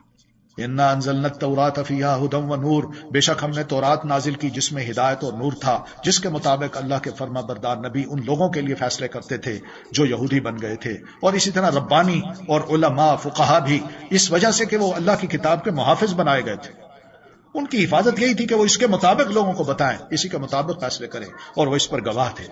تو لہذا بنو اسرائیلیو آج کے تم لوگوں سے نہ ڈرو، مجھ سے ڈرو، اور میری آیات کے بدلے تھوڑی قیمت نہ لو. اور جو اس کے مطابق فیصلہ نہ کرے جو اللہ نے نازل کیا تو یہی لوگ پھر کافر ہیں، وہ ڈس بلیور ہے. کافر کو گالی نہیں ہے، مراد یہ کہ وہ کتاب پر ایمان پھر نہیں رکھتے. وَكَتَبْنَا عَلَيْهِمْ فِيهَا، اور ہم نے ان کے لیے اسی کتاب میں لکھ دیا تھا کہ بے شک جان کے بدلے جان، آنکھ کے بدلے آنکھ، ناک کے بدلے ناک، کان کے بدلے کان، اور دانت کے بدلے دانت، اور زخموں کا بھی بدلہ ہے. کسی نے دانت توڑا تو اس کا بھی دانت توڑ دیا جائے، کوئی زخم کیا تو اس کا بھی کوئی بتا دیا کہ اس کی یہ سزا ہے، یہ رنسم ہے. تو جو کوئی معاف کر دے، جس کے ساتھ ظلم ہوا، کسی کا دانت توڑا ہے تو وہ معاف کر رہا ہے تو اس کے لیے کفارہ ہوگا. اور جو کوئی اس کے مطابق فیصلہ نہ کرے جو اللہ نے اتارا ہے ان کی کتاب میں تو یہی لوگ پھر ظالم ہیں. دیکھ لیجئے کہ سسٹم جو ہے نا، جوڈیشری سسٹم، اس کو اللہ تعالیٰ کتنا مضبوط بنانا چاہتا ہے، اور ججوں کو بھی کہنا چاہتا ہے اگر تم نے اس کتاب کے مطابق فیصلے نہ کیے تو تم ظالم ہو، اور اوپر پڑھ چکے ہیں تم کافر ہو. یہ معمولی باتیں نہیں ہیں، اس لیے کہ ججوں پر دباؤ ہوتا ہے، فیصلہ دینا ہے اللہ سے ڈر کے، اور اس بات کی پرواہ نہیں کرنی کہ ہمارا کچھ بھی ہوتا ہے جو مرضی ہو، لیکن بات صحیح کرنی ہے. ضمیر تو کم از کم مطمئن ہوتا ہے نا. دباؤ میں کتنے غلط فیصلے ہو جاتے ہیں، کتنے غلط لوگ پھانسیوں پہ چڑھ جاتے ہیں، اور پھر بعد میں کہتے ہیں ہم پہ دباؤ تھا. یہ کون سی ججمنٹ ہے؟ تو زخموں پر بھی قصاص ہے، قصاص کے بدلے معافی کو بھی اللہ تعالیٰ نے ترجیح دی ہے. وَقَفَّيْنَا عَلَىٰ آثَارِهِمْ، اور ہم نے ان کے آثار پر عیسیٰ ابن مریم کو بھیجا جو اس کی تصدیق کرنے والا ہے، جو پہلے سے تورات میں تھا، اور ہم نے اسے انجیل دی جس میں ہدایت اور نور تھا، اور وہ تصدیق کرنے والی تھی اس کی جو پہلے سے تورات میں تھا، اور متقی لوگوں کے لیے ہدایت اور نصیحت تھی۔ یعنی انجیل پچھلی کتاب کی بھی تصدیق کرتی تھی اور وقت کے لوگوں کو ہدایت اور نصیحت بھی کر رہی تھی۔ وَلْيَحْكُمْ أَهْلُ الْإِنجِيلِ، اور چاہیے کہ انجیل والے بھی اپنی اس کتاب کے مطابق فیصلہ کریں جو اللہ نے اس میں نازل کیا ہے، اور جو اس کے مطابق فیصلہ نہ کرے جو اللہ نے نازل کیا تو یہی لوگ فاسق ہیں۔ دیکھیے اب فاسق کا لفظ آ گیا، پہلے ظالم کا ہے، پھر کافر کا ہے، اب فاسق کا لفظ آ گیا۔ اتنا مشکل کام ہے ججمنٹ کا۔ سیدنا ایک تابعی تھے قاضی شریح، سیدنا عمر نے ان کو جج بنایا، 1 سال گزرا، انہوں نے آ کے نا ریزائن لکھ کے دے دیا۔ سیدنا عمر سمجھ گئے کہ کوئی بات ہے، تو ایسے نا غصے میں آ کے شدت سے اپنے آپ کو یوں کر، کیا کسی نے دباؤ ڈالا ہے؟ مراد بتاؤ۔ کہنے لگے نہیں خلیفہ ایسی بات نہیں ہے۔ تو پھر کیا ہے؟ انہوں نے کہا 1 سال سے بیٹھا ہوں جج بن کے، میرے پاس کوئی کیس ہی نہیں آیا، تو میں سوچتا ہوں تنخواہ مفت کی لے رہا ہوں، جب ضرورت ہی نہیں ہے تو میں کیوں جج بنوں، اس لیے ریزائن دے رہا ہوں۔ وَأَنزَلْنَا إِلَيْكَ الْكِتَابَ بِالْحَقِّ، اور ہم نے آپ کی طرف حق کے ساتھ کتاب نازل کی جو تصدیق کرنے والی ہے اس کی جو کتابوں میں اس سے پہلے ہے، اور اس پر نگہبان بھی ہے۔ یعنی یہ کتاب پچھلی کتابوں پر چیک بھی لگاتی ہے۔ یہ ہماری اس کتاب کا قرآن مجید کا ایک بڑا اچھا ٹائٹل ہے مہیمن، کہ پچھلی کتابوں پر چیک لگاتی ہے، اگر وہاں کوئی ڈسٹارشن ہوئی ہے تو ہماری کتاب اس کو کریکٹ کرتی ہے، وہاں تبدیلی ہے تو ہماری کتاب اس کی اصلاح کر دیتی ہے، جھوٹ بولا گیا تو حق بتا دیتی ہے، اس لیے اس کتاب کا نام مہیمن ہے۔ فاحکم بینہم بما انزل اللہ، تو اللہ کے رسول آپ ان کے درمیان فیصلہ کریں اس کے ساتھ جو اللہ نے نازل کیا، اور ان کی خواہشات کی پیروی نہ کریں، اسے نظر انداز کر کے جو آپ کے پاس حق میں سے آ گیا ہے۔ حق کو نظر انداز نہیں کرنا۔ ہم نے تم میں سے ہر ایک کے لیے ایک راستہ اور ایک طریقہ مقرر کیا۔ یہ اللہ فرماتے ہیں میں نے کسی قوم کو بغیر ہدایت کے نہیں چھوڑا، شرعی ہدایت دی ہے اس کو، اس کا راستہ مقرر کیا ہے، اور اگر اللہ چاہتا تو تم سب کو ایک امت بنا دیتا۔ اللہ چاہے تو یہ کر سکتا ہے، لیکن اس لیے تاکہ وہ اس میں تمہیں آزمائے جو اس نے تمہیں عطا کیا۔ آزمائش ہوتی ہے، ہاں بھائی تم تو بڑے دعوے کرتے تھے کہ ہم تو اس کو ماننے والے ہیں، اب عمل کر کے دکھاؤ۔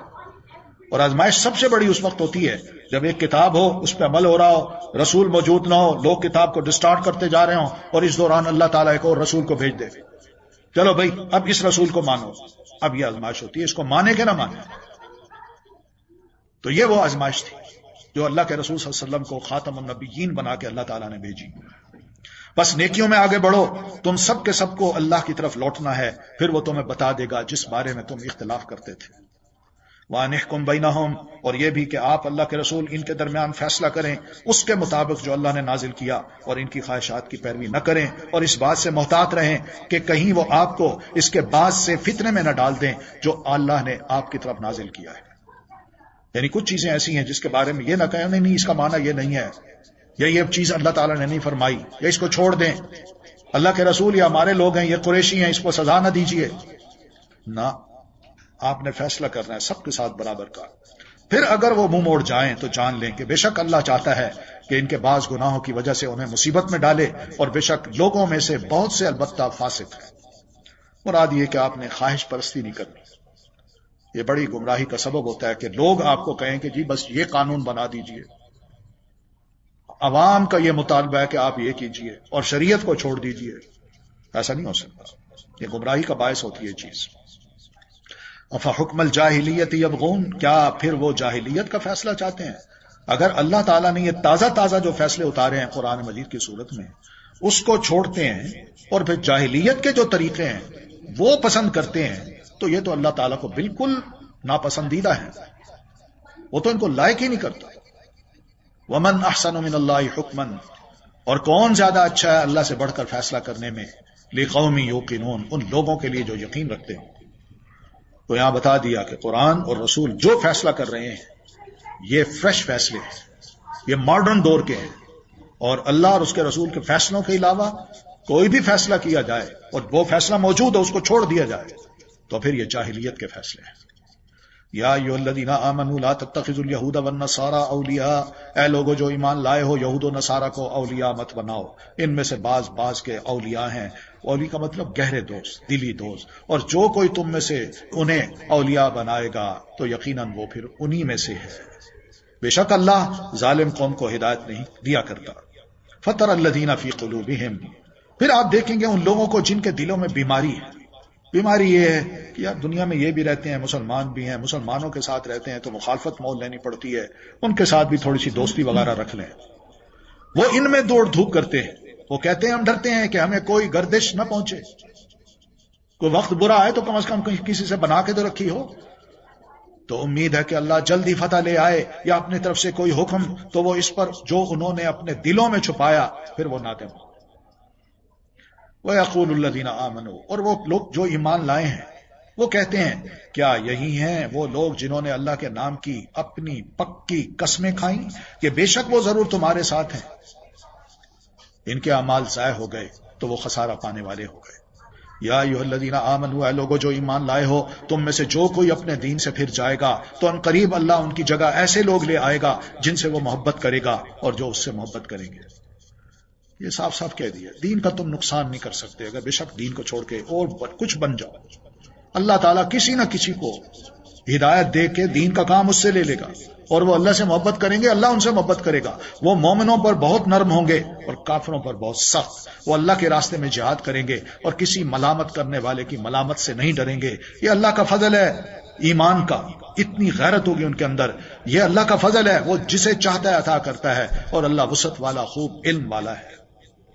تو ایمان والوں کا آپس میں جو رشتہ ہوتا ہے وہ بڑا مضبوط ہوتا ہے، اور اللہ کے ساتھ بھی بڑا مضبوط رشتہ ہوتا ہے۔ انما ولیکم اللہ ورسولہ، تمہارے دوست تو صرف اللہ اور اس کا رسول اور وہ لوگ ہیں جو ایمان لائے ہیں، جو نماز قائم کرتے ہیں، زکوٰۃ ادا کرتے ہیں، اور وہ رکوع کرنے والے ہیں۔ ومن یتول اللہ ورسولہ، اور جو کوئی اللہ اور اس کے رسول اور ایمان والوں سے دوستی کرے گا تو بے شک اللہ کا گروہ ہی غالب آنے والا ہے۔ دوستی انہی سے کرنی چاہیے تھی۔ یا ایھا الذین آمنوا، اے لوگو جو ایمان لائے ہو تم ان لوگوں کو اولیاء نہ بناؤ جنہوں نے تمہارے دین کو مذاق اور کھیل بنا لیا ہے۔ دین کا مذاق اڑاتے ہیں، یا کھیل یہ کہ بس جب چاہ کھیل لیا، دین پر عمل کر لیا، جب چاہ چھوڑ دیا۔ ہاں وہ ان لوگوں میں سے ہوں جنہیں تم سے پہلے کتاب دی گئی، اور کفار کو بھی، اور اللہ سے ڈرتے رہو اگر تم سچے مومن ہو۔ وَإِذَا نَادَيْتُمْ إِلَى الصَّلَاةِ، اور جب تم نماز کی طرف پکارتے ہو، اذان ہوتی ہے تو وہ اسے مذاق اور کھیل بنا لیتے ہیں۔ مذاق اور کھیل۔ ایک خاتون تھی، اس کی زبان سے یہ لفظ نکل گئے، تقریر کر رہی تھی، کہتی اذان بج رہا ہے، تو یہ مذاق نہیں تھا لیکن بھولے سے زبان سے یہ لفظ نکل گئے، اور جس کو دنیا نے مذاق بنا لیا۔ ذالک بانہم قوم لا یعقلون، یہ اس وجہ سے کہ وہ ایسے لوگ ہیں جو عقل نہیں رکھتے۔ تو مراد یہ کہ ہم مسلمان اذان کو خاموشی سے سنیں، اذان توجہ سے سنیں، اس کا جواب دیں، اور اذان کے بعد کی دعا جو ہے وہ بھی ضرور پڑھیں، اور نبی علیہ الصلوۃ والتسلیم پر درود شریف بھی پڑھیں۔ قل یا اہل الکتاب، اہل کتاب، اللہ کے رسول کہہ دیجئے اے اہل کتاب، هل تنقمون منا، کیا تم اس وجہ سے ہم پر ناراض ہوتے ہو کہ ہم ایمان لائے اللہ پر، اور جو ہماری طرف نازل کیا گیا اور جو اس سے پہلے نازل کیا گیا، اس پہ ناراض ہوتے ہو؟ سوچو تو صحیح تمہاری ناراضگی کی وجہ کیا ہے، اور یقیناً تمہارے اکثر لوگ فاسق ہیں، اس میں کوئی شک نہیں۔ هل انبئکم بشر من ذلک، کہہ دیجئے کیا میں تمہیں اللہ کے نزدیک سزا کے اعتبار سے اس سے بدتر انسان کے بارے میں نہ بتاؤں، وہ جس پر اللہ نے لعنت کی اور اس پر غضب ناک ہوا، اور ان میں سے بندر اور خنزیر بنا دیے، اور جس نے طاغوت کی بندگی کی ہو۔ یہی لوگ درجے میں بدترین اور سیدھے راستے سے زیادہ بھٹکے ہوئے لوگ ہیں۔ یہ ماضی میں ہو چکا ہے، رب کی نافرمانی کا یہ نتیجہ نکلا ہے۔ وَإِذَا جَاءُوكُمْ قَالُوا آمَنَّا، اور جب وہ تمہارے پاس آتے ہیں کہتے ہیں ہم ایمان لائے، حالانکہ حقیقت یہ ہے کہ وہ کفر کے ساتھ داخل ہوئے تھے اور اس کفر کے ساتھ ہی نکل گئے، اور اللہ اسے زیادہ جانتا ہے جسے وہ چھپاتے ہیں۔ وَتَرَى كَثِيرًا مِّنْهُمْ، آپ ان کی اکثریت کو دیکھیں گے کہ وہ گناہ اور زیادتی کے کاموں میں اور اپنے حرام کھانے میں خوب دوڑ دھوپ کرتے ہیں، یقیناً کتنا برا ہے جو عمل وہ کرتے ہیں۔ لولا ينهاهم الربانیون والاحبار، ربانی اور علماء انہیں ان کے گناہ کی باتیں کرنے اور حرام کھانے سے کیوں نہیں روکتے؟ روکیں ان کو، مسئلہ کیا ہے؟ بنے ذرا دلیر۔ لبئس ما كانوا يصنعون، کتنا برا ہے جو وہ کیا کرتے ہیں۔ ان علماء کی مذمت کی ہے، چاہے وہ کتنی اللہ والے ہونے کا دعویٰ کرے، جب لوگوں کو روکتے نہیں ہیں گناہ سے اور حرام کھانے سے تو پھر اللہ کے نزدیک یہ سب برا کام ہے، وہ ذاتی نیکیاں ہیں۔ اس کا کوئی فائدہ نہیں کہ علم حاصل کیا اس پر عمل نہ کیا. وقالت الیہود، اور یہود کہتے ہیں اللہ کا ہاتھ بندھا ہوا ہے، یعنی اللہ تعالیٰ مسلمانوں کو نہیں دیتا، اللہ تعالیٰ لیتا ہے. کبھی کہتے ہیں فقیر ہے، کبھی کہتے ہیں مغلولہ، ہاتھ بندھے ہوئے ہیں. غلت ایدیہم، باندھ دیے گئے ہاتھ ان کے، اور وہ لعنت کیے گئے اس قول کی وجہ سے، بلکہ اس کے دونوں ہاتھ کھلے ہیں، وہ جس طرح چاہتا ہے خرچ کرتا ہے. اور یقیناً جو کچھ آپ پر آپ کے رب کی طرف سے نازل کیا گیا ہے وہ ان کی اکثریت کو سرکشی اور کفر میں ضرور بڑھا دے گا، اور ہم نے ان کے درمیان قیامت کے دن تک کے لیے عداوت اور بغض ڈال دیا. جب کبھی انہوں نے تمہارے خلاف جنگ کے لیے آگ بھڑکائی اللہ نے اسے بجھا دیا، اور وہ زمین میں فساد کرنے کی کوشش کرتے ہیں، اور اللہ فساد کرنے والوں کو بالکل پسند نہیں کرتا. اللہ سے بڑھ کر صابر کون ہو سکتا ہے؟ یہ تو اس کا صبر ہے کہ سب کچھ ہو رہا ہے لیکن اللہ ابھی کچھ نہیں کر رہا. وَلَوْ أَنَّ أَهْلَ الْكِتَابِ آمَنُوا، اور اگر بے شک اہل کتاب ایمان لاتے اور تقوی اختیار کرتے تو ہم ضرور ان سے ان کی برائیاں دور کر دیتے، اور ہم ضرور انہیں نعمتوں والے باغات میں داخل کرتے. اس لیے کہ کتابی لوگ اہل علم وہ مسلمان ہو جاتے تو وہ درجہ کہیں بڑھ جاتا. وَلَوْ أَنَّهُمْ أَقَامُوا التَّوْرَاةَ وَالْإِنْجِيلَ، اور اگر بے شک وہ قائم کرتے تورات اور انجیل اور جو کچھ ان کے رب کی طرف سے ان کی طرف اتارا گیا، تو یقیناً وہ اپنے اوپر سے کھاتے اور اپنے پاؤں کے نیچے سے بھی کھاتے، اوپر سے بھی رحمت برستی اور زمین بھی اپنا سونا اگل دیتی. ان میں سے ایک گروہ میں آنا رو ہے، اور ان میں سے زیادہ تر لوگ برا ہے وہ جو عمل کرتے ہیں. یا ایھا الرسول، اے رسول، بلغ ما انزل الیک من ربک، پہنچا دیجئے جو آپ کی طرف آپ کے رب کی طرف سے نازل کیا گیا ہے. یہ فرض ہے آپ کا، حق بات کہہ دیجئے، مت پرواہ کیجئے لوگ کیا کہیں گے کیا نہیں کہیں گے. اور اگر آپ نے ایسا نہ کیا تو آپ نے اس کا پیغام پھر نہیں پہنچایا، اور اللہ آپ کو لوگوں سے بچائے گا. مت ڈریے کہ لوگ مجھے کچھ کہیں گے، ناراض ہو جائیں گے، ماریں گے، نہ، اللہ آپ کو ان کے شر سے بچائے گا. بے شک اللہ کافر قوم کو ہدایت نہیں دیا کرتا. قل یا اہل الکتاب، اللہ کے رسول آپ کہہ دیجئے اے اہل کتاب، لستم علی شیء، تم کسی چیز پر نہیں ہو جب تک کہ تم تورات اور انجیل کے احکام کو قائم نہ کرو. اب یہی چیز ہمارے بارے میں بھی سوچی جا سکتی ہے کہ ہم بھی کسی چیز پر نہیں ہیں جب تک کہ ہم قرآن مجید کو قائم نہ کریں اور رسول کی باتوں کو قائم نہ کریں، اور اسے بھی جو کچھ تمہاری طرف تمہارے رب کی طرف سے نازل کیا گیا ہے، اور یقیناً جو کچھ آپ پر اور آپ کے رب کی طرف سے نازل کیا گیا وہ ان میں سے اکثر لوگوں کو سرکشی اور کفر میں ضرور بڑھا دے گا. بس آپ کافر قوم پر افسوس مت کیجیے. ان الذین آمنوا والذین ہادوا، بے شک وہ لوگ جو ایمان لائے اور وہ لوگ جو یہودی بن گئے اور جو صابی ہیں اور جو نصارہ ہیں، جو کوئی بھی ان میں اللہ اور یوم آخرت پر ایمان لایا اور اس نے نیک عمل کیے تو ان پر نہ کوئی خوف ہوگا اور نہ وہ غمگین ہوں گے، وہ بچ جائیں گے. لقد اخذنا میثاق بنی اسرائیل، یقیناً ہم نے بنو اسرائیل سے پختہ عہد لیا اور ہم نے ان کی طرف کئی رسول بھیجے. جب کبھی ان کے پاس کوئی رسول ایسی چیز لے کر آیا جسے ان کے دل پسند نہیں کرتے تھے تو انہوں نے رسولوں کے ایک گروہ کو جھٹلا دیا اور رسولوں کے ایک گروہ کو وہ قتل کرتے رہے. وَحَسِبُوا، اور اپنے اس جرم پر انہوں نے یہ سمجھا کہ کوئی فتنہ واقع نہیں ہوگا، اللہ کی طرف سے کوئی آزمائش ہم پر نہیں آئے گی، تو وہ اندھے اور بہرے ہو گئے. ثم تاب اللہ علیہم، پھر اللہ ان پر مہربان ہوا، پھر ان کو معاف کر کے ان کی طرف کتاب نازل کی، رسول بھیج دیا اور رسول بھیج دیا. ثم عموا وصموا، پھر دوبارہ ان میں سے اکثر حق سے اندھے اور بہرے ہو گئے. کثیر منہم واللہ بصیر بما یعملون، اور اللہ اس کو خوب دیکھنے والا ہے جو وہ عمل کرتے ہیں. لقد کفر الذین قالوا، بلا شبہ یقیناً ان لوگوں نے کفر کیا جنہوں نے کہا بے شک اللہ ہی مسیح ابن مریم ہے، یعنی مسیح ابن مریم کو اللہ بنا. یہ جو ایک عجیب سا لفظ ہے وحدت الوجود کا، کہ جو وجود ہے یہ بھی یہ بھی یہ بھی سب ایک اکائی میں ہے اور ایک دوسرے میں ضم ہو جاتے ہیں اور ایک بن جاتے ہیں. تو یہ وہ عقیدہ ہے کہ اللہ مجھ میں آ گیا، میں اللہ میں چلا گیا اور ہم ایک ہو گئے. من تو شدم تو من شدی، من تن شدم تو جان شدی، تا کس نہ گوید بعد ازیں، من دیگرم تو دیگری. یہ وہ عقیدہ ہے. وقال المسیح، حالانکہ حضرت عیسیٰ علیہ السلام مسیح علیہ السلام نے یہ کہا تھا اپنی قوم کے سامنے، یا بنی اسرائیل، اے بنو اسرائیل، اللہ کی عبادت کرو جو میرا اور تمہارا رب ہے. میں بھی ہوں، میرا رب ہے، تمہارا بھی ہے، میں اس کی عبادت کرتا ہوں، تم بھی کرو. انہ من یشرک باللہ، بے شک جو اللہ کے ساتھ شریک ٹھہرائے گا تو یقیناً اللہ نے اس پر جنت حرام کر دی اور اس کا ٹھکانہ آگ ہے اور ظالموں کے لیے کوئی مددگار نہ ہوگا. پھر لقد کفر الذین قالوا، بلا شبہ یقیناً ان لوگوں نے کفر کیا جنہوں نے کہا بے شک اللہ تین کا تیسرا ہے. یہ ٹرینیٹی کا جو عقیدہ ہے، ایک میں تین اور تین میں ایک، یہ کیسے ہو سکتا ہے؟ ایک مخلوق ہے، ایک خالق ہے، وہ ایک میں تین اور تین میں ایک کیا ہوتا ہے؟ وما من الہ الا الہ واحد، حالانکہ نہیں کوئی الہ برحق مگر ایک ہی الہ، اور اگر وہ اس سے باز نہ آئے جو وہ کہتے ہیں تو ان میں سے جن لوگوں نے کفر کیا انہیں اللہ ضرور دردناک عذاب پہنچائے گا، اس لیے کہ اللہ تعالیٰ کو ہر گناہ معاف کرنا آتا ہے مگر یہ گناہ معاف نہیں کرے گا۔ افلا یتوبون الی اللہ، اب بھی اللہ نے ایسے لوگوں کو دعوت دی ہے، کیا پھر وہ اللہ کے حضور توبہ نہیں کرتے کہ ہم ایسے عقائد سے باز آئے، اس کو ایک نہیں مانتے اور اس سے بخشش نہیں مانگتے؟ واللہ غفور الرحیم، اور اللہ بہت بخشنے والا نہایت رحم کرنے والا ہے۔ تو غلطیوں پر نادم ہونا یہ اللہ کو بڑا پسند ہے۔